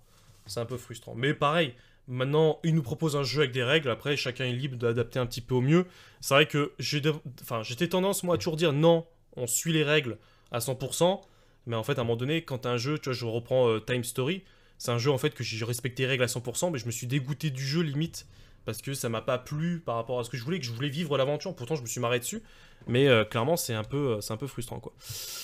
Tous les jeux ne proposent pas des niveaux de difficulté, et c'est vrai que c'est quelque chose auquel on a pris l'habitude avec le jeu vidéo, qui est devenu un standard ludique, de pouvoir adapter la difficulté du jeu à ce qu'on a envie de vivre. Oui, Du c'est coup, vrai. c'est vrai que sur un jeu comme Tainted Grail, on Ou, pourrait s'y attendre. Ouais, c'est ça, ou Etherfield, tu pourrais te proposer un truc du genre, bah voilà, les ressources, vous en foutez, mais après, c'est toujours pareil, tu vois, par exemple, moi pour le 7ème continent, à un moment donné, je jouais pas trop avec le deck d'action quand je jouais avec mon fils, mais je me suis rendu compte en fait qu'il y avait peu d'intérêt en fait au jeu, tu tournais juste des cartes, donc faut trouver toujours le bon juste milieu. Donc maintenant, le juste milieu qu'on a trouvé, c'est qu'on joue comme les règles classiques, mais que quand le deck il est fini, bah, on le remélange et on le remet dans sa pioche et on continue. Normalement, le jeu se termine là. Mais nous, on continue là-dessus. C'est la seule règle que j'ai trouvée qui me permet de pouvoir profiter du jeu sans trop être frustré. Donc voilà, au niveau des jeux. Et nous avons Oldpal qui nous rejoint pour la première fois sur le chat. Donc bonsoir à lui ou à elle. Je ne sais pas. Je ne sais pas, au niveau des chats, au niveau des noms, je suis toujours un peu à la ramasse. Donc bonsoir. Et n'hésite pas à t'installer tranquillement, à discuter avec nous, et même à nous follow, parce qu'il nous en manque encore toujours 4 pour atteindre les 2000, c'est quand même fou. On les aura pas ce soir, c'est fou quoi. Putain, on est toujours là à dire Noël, les cartes sur table, c'est la meilleure émission et tout, puis derrière on n'est même pas capable d'avoir... Voilà. Et par contre, on a eu 5 subs offerts. Ah oui, Donc, c'est vrai, et ça pour le coup... ça, on est grâce à quelqu'un du chat qui a donné Aventure des absolument jeux. tout ce qu'il avait. Aventure des jeux qui nous a fait ça. Donc... Ah, c'était très beau. Mais ouais, non, en termes de jeux, ouais, c'est vrai que Etherfield fait partie un petit peu de ma liste. Après, c'est vrai que j'ai des jeux comme Monumental que j'aimerais bien refaire, qui est excellent. Je sais pas si t'as déjà joué à Monumental, qui est un jeu de J'ai fait- Comment ? J'ai pas testé du coup. Franchement, c'est Vends-moi excellent. ça. Enfin, Je suis un petit viewer du chat. Vends-moi Monumental. Qu'est-ce que c'est? alors, Monumental, c'est un. Je dirais, c'est un 4X. C'est. Non, est-ce que c'est un 4X? Je sais pas si on pourrait appeler ça un 4X. Mais en gros, t'as un deck au départ qui est lié à une civilisation. Et jouer avec ou sans figurines, c'est toute la question. Parce qu'en fait, en gros, t'as un gros plateau, tu gères une armée. Et en gros, t'as un système de deck, je sais pas comment te l'expliquer, mais tu tires tes cartes et en fait, tu les poses devant toi sur 3 piles de 3. 3, 3 et 3, comme ça. Et en gros, tu choisis si tu actives ta ligne et ta colonne. Et après, tu fais les effets de chaque carte. Je t'explique les règles vraiment en mode un peu à l'arrache. Mais ce système, en fait, où tu actives une ligne et une colonne, ça te permet de voir un petit peu ce que tu peux faire. Et après, derrière, bah, tu peux avoir des actions comme acheter des nouvelles cartes pour pouvoir grossir ton deck. Tu peux épurer ton deck aussi, parce qu'au départ, tu as un deck classique d'une quinzaine de cartes liées à ta civilisation, parce que chaque civilisation a un deck particulier. Et donc, on nous met un petit son sonore. Mais voilà, il y a tout cet aspect-là qui est super intéressant, mais il y a un gros souci, c'est que tu as un gros plateau avec plein de figurines, ce qui fait que la mise en place est très longue. Et pourtant, le jeu de cartes est très intéressant, mais moi, la partie figurine me frustre un peu. Et j'ai cru entendre que dans les cartons de chez Matago... Non, c'est pas Matago, c'est chez Funforge. Du côté de chez Funforge, il y a une version sans figurine qui serait peut-être prévue, mais leur planning a un petit peu changé, je pense, avec leur dernière news où ils ont annoncé qu'ils ne feraient plus de Kickstarter. Donc, est-ce qu'ils ont prévu ou pas de le faire? Mais ils ont prévu de faire un Monumental version juste jeu de cartes, en tout cas. Enfin, je sais pas si c'est full jeu de cartes, mais une version un peu plus light que la version classique, quoi. Mais franchement, un très très bon jeu, excellent. Ouais, je te le conseille, je te l'ai peut-être pas très bien vendu au niveau des règles, parce que c'est vrai qu'à chaque fois, moi, je me fais... Je visualise un petit peu les idées, puis les concepts, et puis de toute façon, c'est l'été, donc... Oui, non, mais c'est ça. Mais ça va là où il y a des jeux à tester. Alors, j'avais la version jeton dans le Kickstarter. Alors oui, t'avais la version jeton. Enfin, moi, j'avais tous les tokens, même le tapis qui est indispensable. Enfin bref, il y a beaucoup de... C'est assez vraiment un très bon jeu, très bonne expérience. Et tu vois, même ma femme qui est pas très grosse. Oui, t'avais la version sans fig. Oui, mais alors en fait, t'as la version. Enfin, t'as pas la version figurine, mais t'as la version avec des tokens à la place. Ce qui rend la visibilité encore pire. Mais t'es obligé d'avoir ce plateau devant toi, la partie conquête de territoire et tout, t'es obligé de l'avoir en fait dans le jeu. Donc soit tu achètes les figurines, soit tu les as pas, mais en fait t'as toujours cette partie conquête. Et comme pour Rising Sun, quand tu n'as pas les figurines, que t'as que des tokens, c'est une horreur pour te situer sur le jeu. En tout cas, moi, tu n'as pas fait beaucoup de wargame, non? Je me trompe. Tu n'as pas fait beaucoup de GMT avec des piles de tokens de 5 mm. Ah non. Tu présentes des lignes de soldats sur une table de 2 mètres sur 2. Non, j'ai jamais fait ça. Non, c'est horrible. Moi, je sais qu'une fois, enfin, une partie de Rising Sun, qui est un très bon jeu, mais pareil, très lourd. Quand t'as tout ton plateau qui est rempli, et bah limite tu vois plus qui est à quoi comme token et tout, c'est pas très visible. C'est vrai que ça manque de visibilité. Alors peut-être que c'est une question d'habitude aussi, mais alors oui, de toute façon, les figurines sont magnifiques sur Rising Sun, donc... mais ça, c'est un jeu que je ne joue pas beaucoup, mais qui reste dans ma ludothèque parce que les figurines sont magnifiques et que c'est un peu un objet de collection. Aujourd'hui, c'est plus un jeu, c'est un objet de collection, quoi. Quand t'as les amis qui arrivent, vous voyez voir ce jeu-là. Ah bah, de toute façon, je le sors à tout le monde dès qu'il y a des nouvelles personnes qui viennent dans ma pièce et qui voient... Je dis, attention, je te montre un jeu, ça c'est Rising Sun, mate-moi ces figurines, quoi. Tu vois, les gens, ils se disent, putain, il est fou furieux. Mais j'aime bien, c'est mon jeu phare, un petit peu, que j'ai... Tu vois, j'aime bien Système Continent, mais quand tu ouvres la boîte de Système Continent, tu vois que des cartes. Et voilà. Alors le sujet, il y en avait plus, là on est vraiment parti, on partait sur Monumental, on est vraiment parti, on fait du hors-sujet puissance 1000, de toute façon on va terminer l'émission, mais on était parti. Des questions d'ailleurs, je vois qu'il y a des gens qui disent bonsoir, il y a Old Pal qui disait qu'il était venu depuis YouTube, parce que les émissions régalaient, et si les gens commencent à devenir depuis YouTube à l'instar de toi, eh bien c'est bien, ça veut dire que les flows marchent, ça fait plaisir de vous avoir en vrai pour pouvoir communiquer avec le chat. C'est vrai, merci à lui. Bah, n'hésite pas à nous follow pour être au courant, parce que bon, je fais ça parce qu'il nous en manque plus que 3. Si tu te follow, tu vois, ce serait pas mal. Mais pour être au courant de tous les lives qu'il va y avoir cette semaine. Alors, par rapport à Cthulhu Wars, j'ai pas compris par rapport à Cthulhu Wars. Je sais pas si Cthulhu Wars, oui, c'est pareil. T'as beaucoup de figurines aussi qui sont magnifiques aussi. J'ai pas eu le jeu en vrai, mais de ce que j'ai vu en photo, ça reste des belles figurines. On va passer sur un petit coup de cœur, coup de gueule, comme on aime bien faire. Follow, s'il vous plaît. Ouais, un petit follow, allez, s'il vous plaît. Par rapport à mon... Ah oui, par rapport à mon... Je sais pas pour Cthulhu Wars, j'ai pas joué à Cthulhu Wars, faudrait que je joue. Alors, bah il y avait Ketal déjà qui nous avait mis pour son... pour comment ça s'appelle, pour son coup de cœur. Je vous mets vite fait le... J'espère qu'il n'y aura pas de souci sur l'overlay. Si, il y a un petit souci, bien évidemment.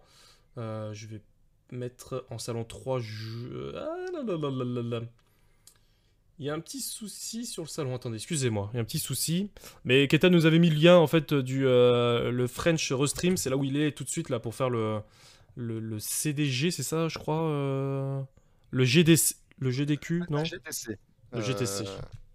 Mais ou la GDQ, je me souviens plus que... GDQ, moi c'est ce que je vois sur le chat. Oui, Donc je vous mets et le ben, lien, c'est là où il va l'être. et du coup, oui, bah, je peux en parler un petit peu vu qu'il est, il est parti streamer.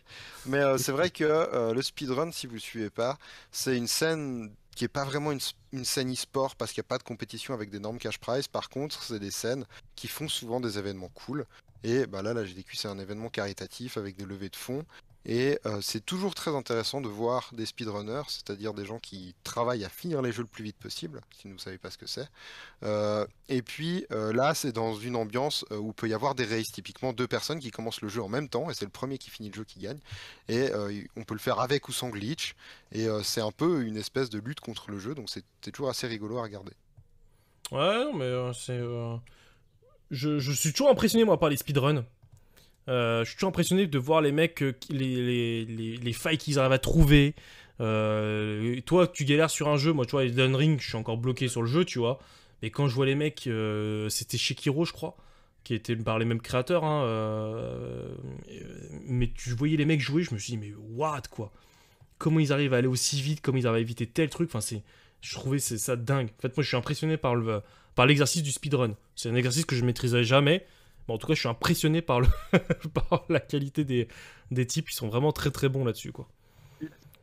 Il a un côté qui est moins compétitif que tu peux avoir sur du LoL ou du Call of Duty ou des trucs comme ça qui sont aussi très impressionnants hein, quand tu connais les jeux. Mais là, il y a vraiment un côté genre la beauté de l'art. C'est plus proche du cirque que de la boxe, on pourrait dire, dans l'univers du jeu vidéo. Ou dans le sens, le but c'est de se battre contre toi-même, contre ta capacité à garder ton mental. Et puis à finir vraiment t'es seul contre ton jeu. Parfois tu fais la course contre les autres, mais c'est reste entre ton jeu et toi, et puis surtout ton mental pour pas casser. Donc c'est assez beau. Alors on me dit c'est Kiro, ouais je l'ai peut-être mal dit. Le jeu qui m'a fait ça, regarde ça d'un jeu, ma figurine chez moi c'est Black Rose War. Ah oui, à ce qui paraît les figurines sont magnifiques. Toi ton coup de cœur, c'est l'annonce de la série animée Cyberpunk. Alors comment ça se dit Oh, Edge Runner. Edge Runner. Merci pour le Merci deuxième pour la- le réabonnement, deuxième mois consécutif. Merci beaucoup pour ça. Donc oui, nouvelle série Netflix, une série animée sur Cyberpunk qui se dérive en ce moment sur les jeux de plateau, le jeu de rôle, le jeu vidéo. Alors je vous mets pas la vidéo parce que sinon on va se faire strike dès qu'on met une vidéo tournée avec Netflix, c'est un peu chiant. Mais visuellement ça a l'air d'être super propre, ça sort le 23 août je crois, c'est au mois d'août que ça sort. Il me semble que ça sort sur septembre-octobre, quelque chose comme ça. D'accord. Mais Ah oui, j'ai plus gardé la date en septembre 2022, c'est ça. tête. Mais il faut savoir que donc Cyberpunk à la base est un jeu de rôle qui existe depuis un certain nombre d'années et qui a eu des déclinaisons. Donc un jeu de cartes old school. Une fois, il faudrait qu'on aille diguer dans les jeux de cartes old school et puis qu'on vous parle un peu de ces Non. jeux magnifiques. Cyberpunk, on pouvait gagner avec les points de style qu'on avait sur la table si on avait assez d'équipement. Enfin, il y avait vraiment des trucs fun. Et puis. J'en parle parce que c'est mon coup de cœur, évidemment. Le fait est que quand ils ont sorti le jeu vidéo, qui était donc basé sur le jeu de rôle et en collaboration avec l'auteur du jeu de rôle, on arrive sur... ils ont annoncé à ce moment-là qu'ils allaient faire une série animée. Et ils n'ont pas annoncé n'importe quelle collaboration, à savoir que la série animée est faite par Trigger, qui est sans doute un des meilleurs studios de shonen à l'heure actuelle au Japon. Et c'est mon réal préféré d'animation qui s'occupe de cette série. Et du coup, je l'attendais, mais vraiment avec hâte. Et puis, il y a une semaine, il y a le trailer qui est tombé. Et ça a l'air incroyable. Ça a l'air vraiment à la fois proche du style de Trigger, qui est un style très explosif, très coloré, très pastel, comme ça, avec beaucoup de choses très over the top. Et puis à côté, ben, c'est l'univers de Cyberpunk, c'est particulièrement le Night City du jeu vidéo tel qu'il a été travaillé, et donc on reconnaît les ambiances, on reconnaît les lieux, on reconnaît les looks des personnages, et donc je pense que le mélange entre les deux va vraiment donner un truc assez punchy, et j'avoue que j'ai très très hâte depuis que j'ai vu ce trailer. Ouais, ça a l'air d'être super propre. Alors, il y a quelqu'un qui nous dit, vu que c'est open bar et qu'il n'y a pas de ligne directrice, alors c'est très vexant d'entendre ça, alors qu'on est vraiment super structuré. Je suis vraiment très déçu de ce message. Je mets pas une parenthèse, selon vous, quel est le meilleur portage de jeux de société sur Android Steam? Je connais déjà, alors, Truth the Age et Root, parce que je sais super bien parler English. Pour moi, il y en a un qui m'a l'air d'être indispensable, c'est Gloomhaven, qui a l'air d'être très très proche de la version jeu de plateau, mais qui apporte tous les avantages du jeu vidéo, c'est-à-dire la mise en place, la façon de jouer qui est plus rapide. En plus, tu peux jouer en coop à 4 à distance. Donc j'ai l'impression que Gloomhaven, c'est le jeu à avoir. Et il y en a un autre qui fait aussi partie un petit peu de mon coup de cœur de cette année, de cette émission, c'est le Game of Thrones, qui a une version board game disponible en fait gratuitement sur Epic Game Store jusqu'au 30 juin. Donc si vous avez un compte Epic Game Store et que vous allez sur le Trône de Fer, voilà, qui est c'est ce qu'on dit dans le chat, qui est un jeu de plateau génial, mais j'ai pas essayé la version numérique. Alors moi, tout ce qu'on m'a dit, c'est que c'est un copier-coller de la version plateau, encore une fois, avec les parties plus rapides, la mise en place plus rapide aussi, enfin bref, tout va beaucoup mieux là-dessus. Donc si vous avez un compte Epic Game Store, vous allez dans la boutique et vous verrez, tu vas marquer Game of Thrones qui est gratuit. Donc c'est plutôt cool, mais Gloomhaven, moi, c'est vraiment le jeu, en tout cas, que j'entends beaucoup parler. Oh ouais. Merci le follow. Oh, il nous en reste combien? Oh, il nous en reste combien? Il nous en reste 3, je crois. Oh, il en reste plus que 3, les gars. Il faut tout donner, hein. Il faut les chercher. On donne tout. Attends, on lâchera pas le live, hein. C'est sur Steam, Gloomhaven. Ouais. C'est sur Steam. Et Gloomhaven, je dois dire, moi, j'y ai joué en physique. Oui. Parce que j'avais le luxe de pouvoir garder pendant 2 mois une table avec Gloomhaven étalé dessus, et on jouait avec ma copine, donc on n'avait pas besoin d'inviter des gens. Et ça veut dire que quand on voulait faire une game, on se mettait juste sur la table, on faisait une game. Et puis après, moi je préparais les trucs et tout, voilà. Mais c'est tellement particulier. Enfin, je pense pas que dans le chat, tout le monde puisse se permettre de dire la table de la salle à manger va servir pendant 2 mois pour du jeu, puis on mange sur la petite table devant la télé. Enfin, il faut ou bien avoir une salle de jeu, mais ça demande vraiment ça rend le côté geek encore plus fort dans ce jeu-là. Le fait de l'avoir en jeu vidéo où le truc geek est plus démocratisé en plus, c'est un bon pas d'approche, mais si vous êtes vraiment un geek de cœur, évidemment, je vous encourage à essayer de le faire en physique, parce que ce jeu est incroyable. Ah bah non, mais complètement, mais après, comme tu le dis, il faut avoir il faut avoir la place. Il faut avoir la place, il faut avoir les gens, il y a beaucoup de... La mâchoire du lion, en fait, permet de compenser un peu tout cet aspect place, personne et tout, avec une aventure plus petite, mais qui donne quand même une grande partie du gameplay de Gloomhaven. Mais tu vois, moi par exemple, je me suis précommandé le Steam Deck, que ça s'appelle, c'est la console de Steam, console portable. Et je sais que l'un des premiers jeux que je vais acheter, c'est Gloomhaven, parce que j'ai hâte, c'est de me poser sur mon canapé et de pouvoir jouer à Gloomhaven tranquillement dans mon lit ou autre. J'attendais une version sur iPhone ou Android, mais elle n'est pas arrivée, donc... Alors, ma femme se barre à l'étranger pendant 1 mois et demi. Crois-moi que je vais prendre ce luxe. C'est une bonne façon de voir les choses, tu peux le faire. C'est ça. Mais surtout, en fait, les versions numériques, surtout, elles ont un super avantage, c'est que c'est la mise en place qui en fait qui change tout, quoi. Qui change tout et qui permet d'avoir une partie plus rapide. Enfin, tout est, de mon point de vue en tout cas, la version physique, enfin la version numérique est beaucoup plus intéressante aujourd'hui qu'une version physique, excusez-moi, par rapport à la mise en place et tout ce qui va avec, quoi. Mais il y a un autre jeu aussi, alors qui est pas connu en soi, qui s'appelle Armello, qui était sur une campagne Kickstarter en fait, qui était un jeu de plateau qui était c'est un jeu de plateau en jeu vidéo en fait. Il n'y a pas de version physique, c'est juste une version numérique. Et je crois qu'il est en promo en ce moment. Je vous montre vite fait une petite image. Ça ressemble à ça. En fait, tu joues des civilisations. Voilà, tu joues des civilisations. T'as un deck de cartes, t'as un deck d'événements. Ça se joue jusqu'à 4 joueurs, en fait, où le roi, en fait, est mort ou va mourir. Et en gros, chaque clan se bat pour avoir une place sur le trône. Je crois que c'est une histoire un peu comme ça. Et t'as un système de deck, t'as un déplacement.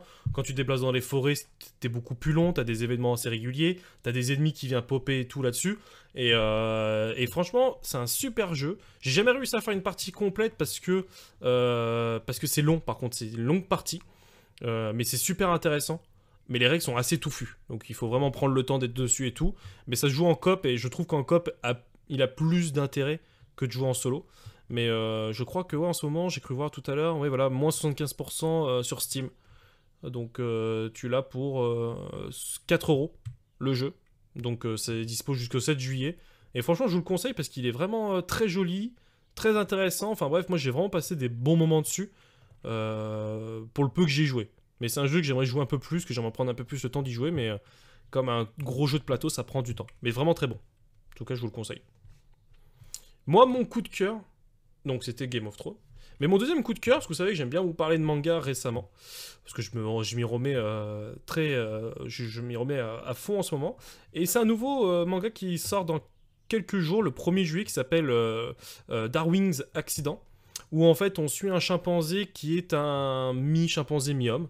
Et vous avez le premier chapitre qui est dispo sur le site de Kana pour pouvoir le découvrir.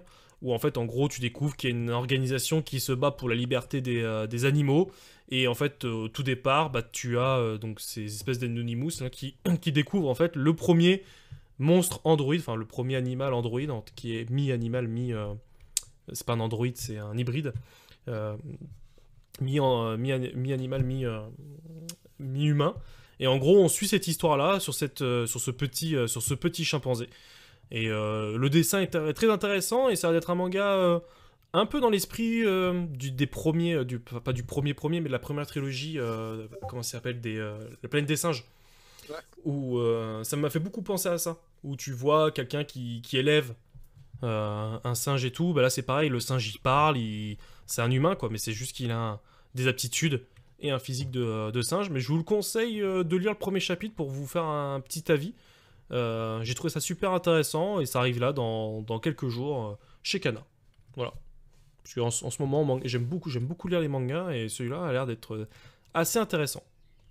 Voilà. Pour finir un peu sur le hors-sujet. Et je terminerai par dire que j'ai vu enfin Doctor Strange, le 2 là, le Madness of Multiverse là. Et j'ai été un petit peu déçu par le film. Sans spoiler, j'ai trouvé que la partie multiverse avait été beaucoup trop peu mis en avant en fait.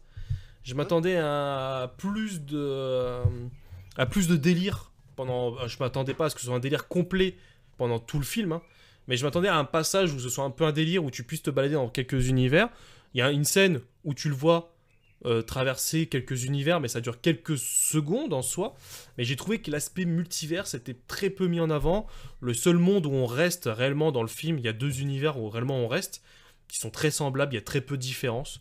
Et j'étais un petit peu déçu par ce côté-là, et je dirais même, sans vouloir spoiler, parce que je vois beaucoup de gens qui disent qu'ils l'ont pas encore vu et tout, on voit, ça c'est pas un spoil, on le voyait déjà dans les bandes annonces, hein, mais on voit une nouvelle équipe de Avengers, entre guillemets, qui s'appelle les Illuminati, qu'on connaît beaucoup pour ceux qui suivent les comics. J'ai trouvé que cette équipe faisait un peu les Avengers du pauvre, quoi. Ça manquait un peu de charisme, à part 1 ou 2 personnages, sans forcément les dévoiler, parce qu'on connaît pas trop ceux qui sont présents dans l'équipe.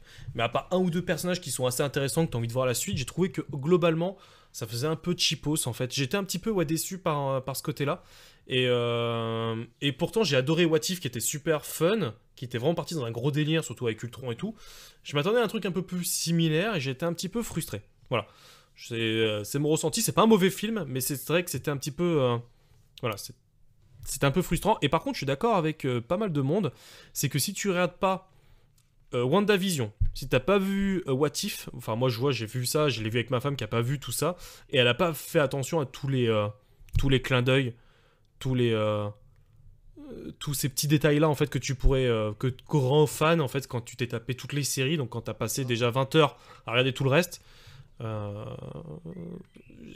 vrai que c'est un peu...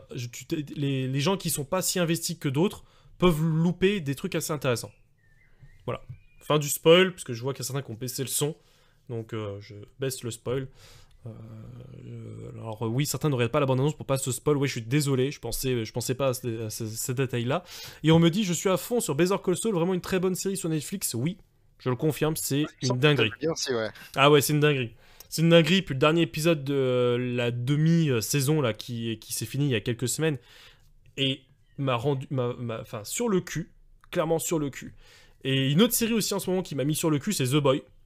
Je sais pas si tu aurais tout pas, Romuald. J'ai regardé que la saison 1 à l'époque, et j'ai pas repris, mais je pense que je vais regarder la 2 et la 3 là d'affilée. Ah bah... Parce que c'est vraiment une série intéressante. Ah ouais, et là cette semaine, enfin la semaine dernière, vendredi dernier, ils ont, pour moi, diffusé le meilleur épisode de la série, toutes saisons confondues. C'était une dinguerie sans nom, et je pense, oui, m'acheter les comics pour les lire, parce que ça a l'air d'être une puissance, les acteurs sont dingues, enfin je trouve que cette série...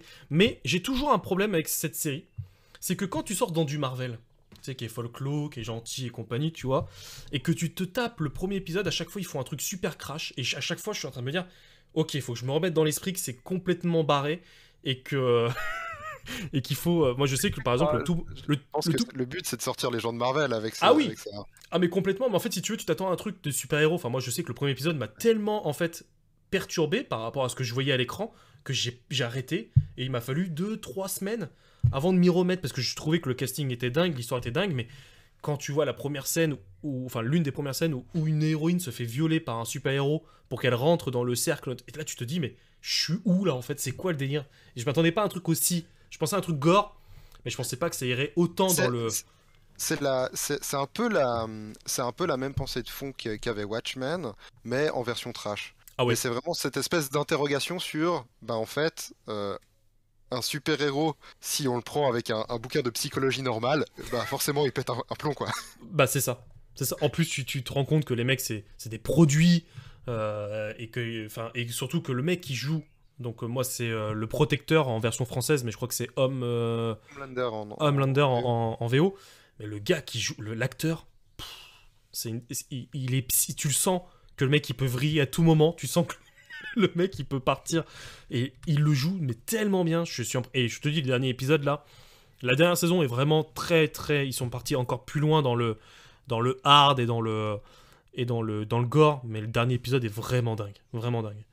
Mais ça rappelle que les super ne sont que des humains avec des super pouvoirs, pas des dieux. Ouais. C'est vrai que c'est vrai, ce que j'allais dire, Watchmen, c'est plus le côté philosophique des super-héros.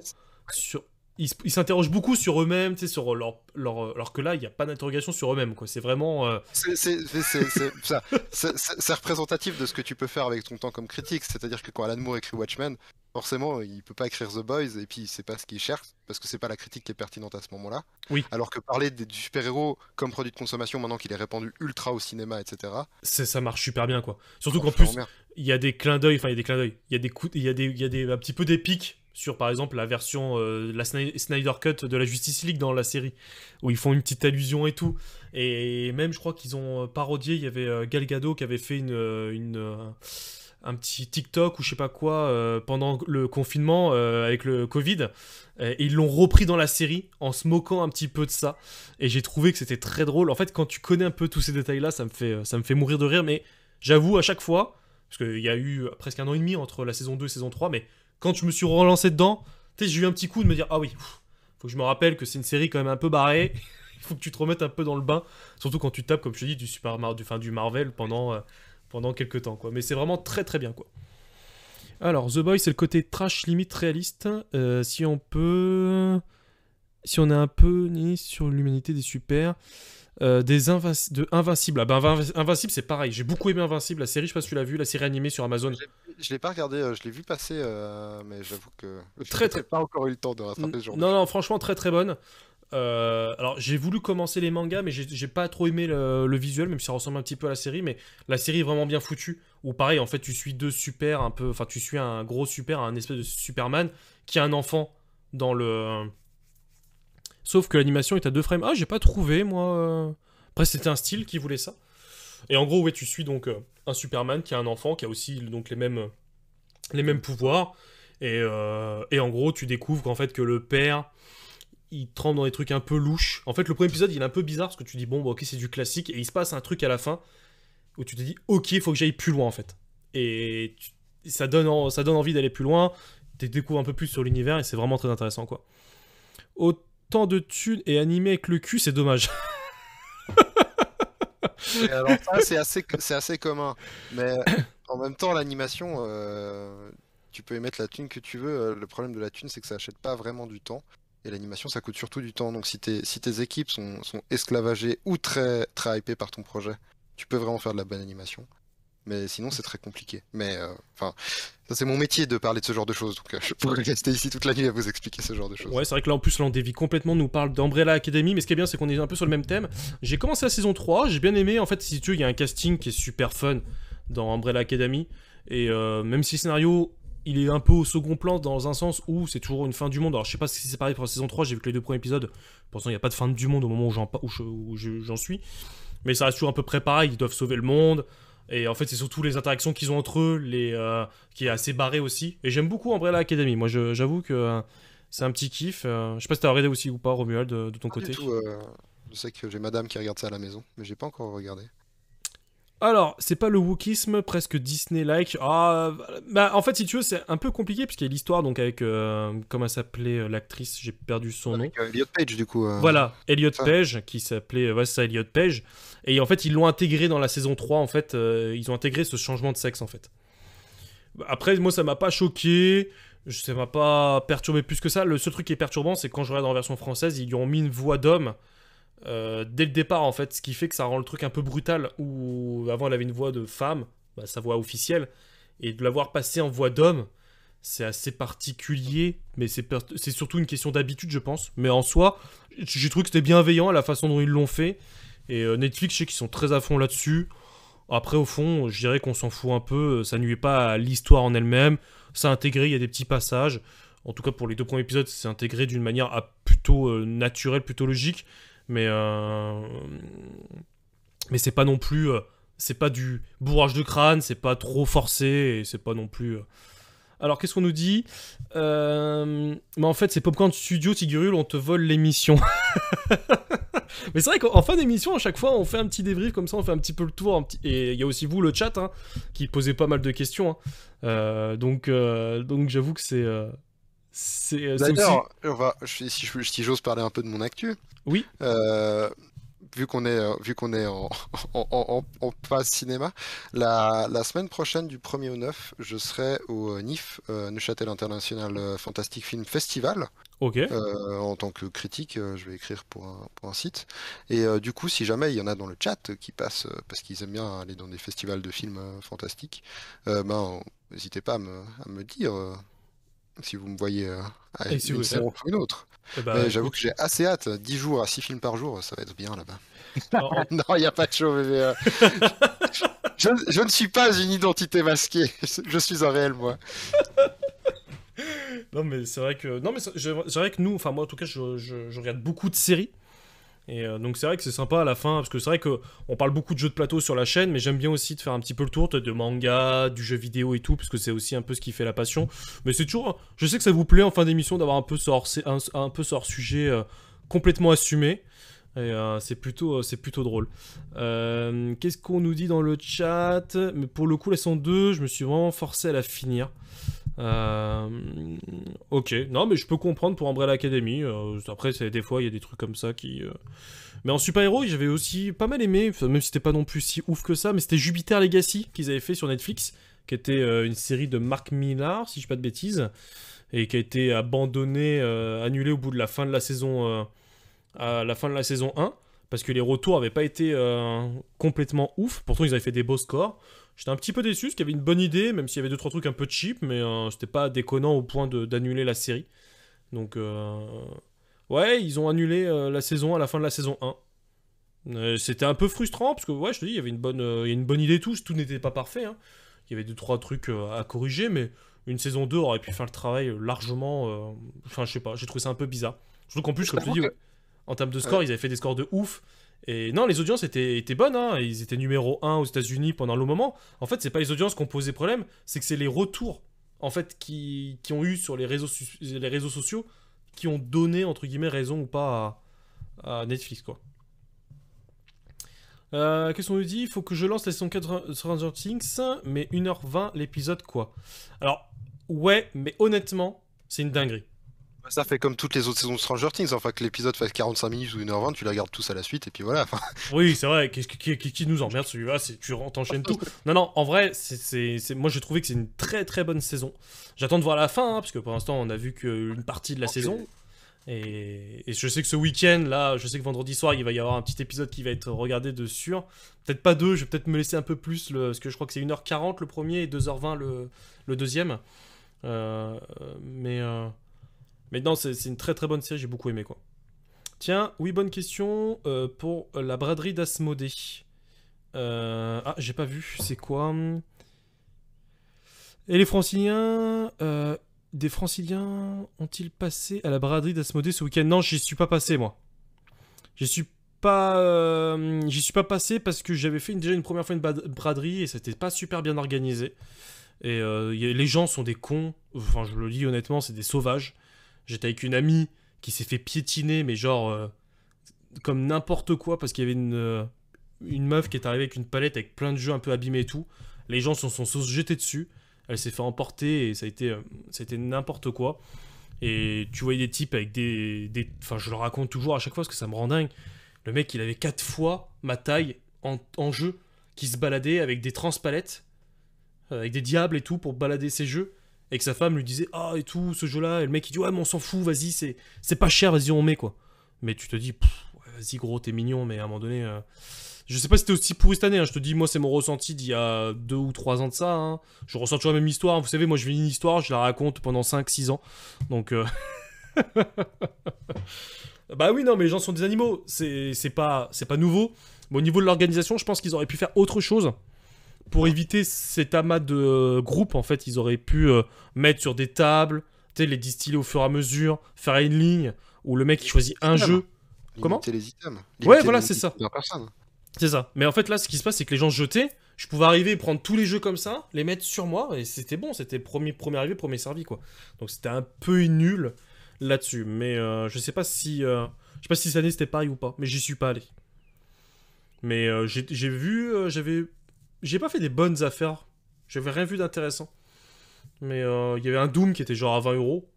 C'est la seule chose que j'avais pris, que j'ai revendu après, quoi. Mais Ah, on nous dit que c'était mieux organisé dans le chat. Cette année, c'était mieux organisé. Bon, bah tant mieux. Déjà, ça, c'est une première chose. Et je me tâte à venir à Paris Ludique. Du coup, non, Paris Ludique, ça n'a rien à voir. C'est beaucoup plus chill, beaucoup plus intéressant. Et si vous êtes à Paris Ludique, et je veux vous voir nous taper sur les épaules en disant les cartes sur table, c'est la meilleure émission. Hein. Ça, je ne veux rien savoir. Oui, c'était la V2, celle qui ressemblait beaucoup à Gear of War pour Doom. Mais non, là, je veux une horde de personnes, genre comme si on était Justin Bieber qui venait à Paris Ludique. J'attends ça de vous, hein, je vous dis honnêtement, c'est pour le melon. On a besoin pour l'ego d'avoir tout ça.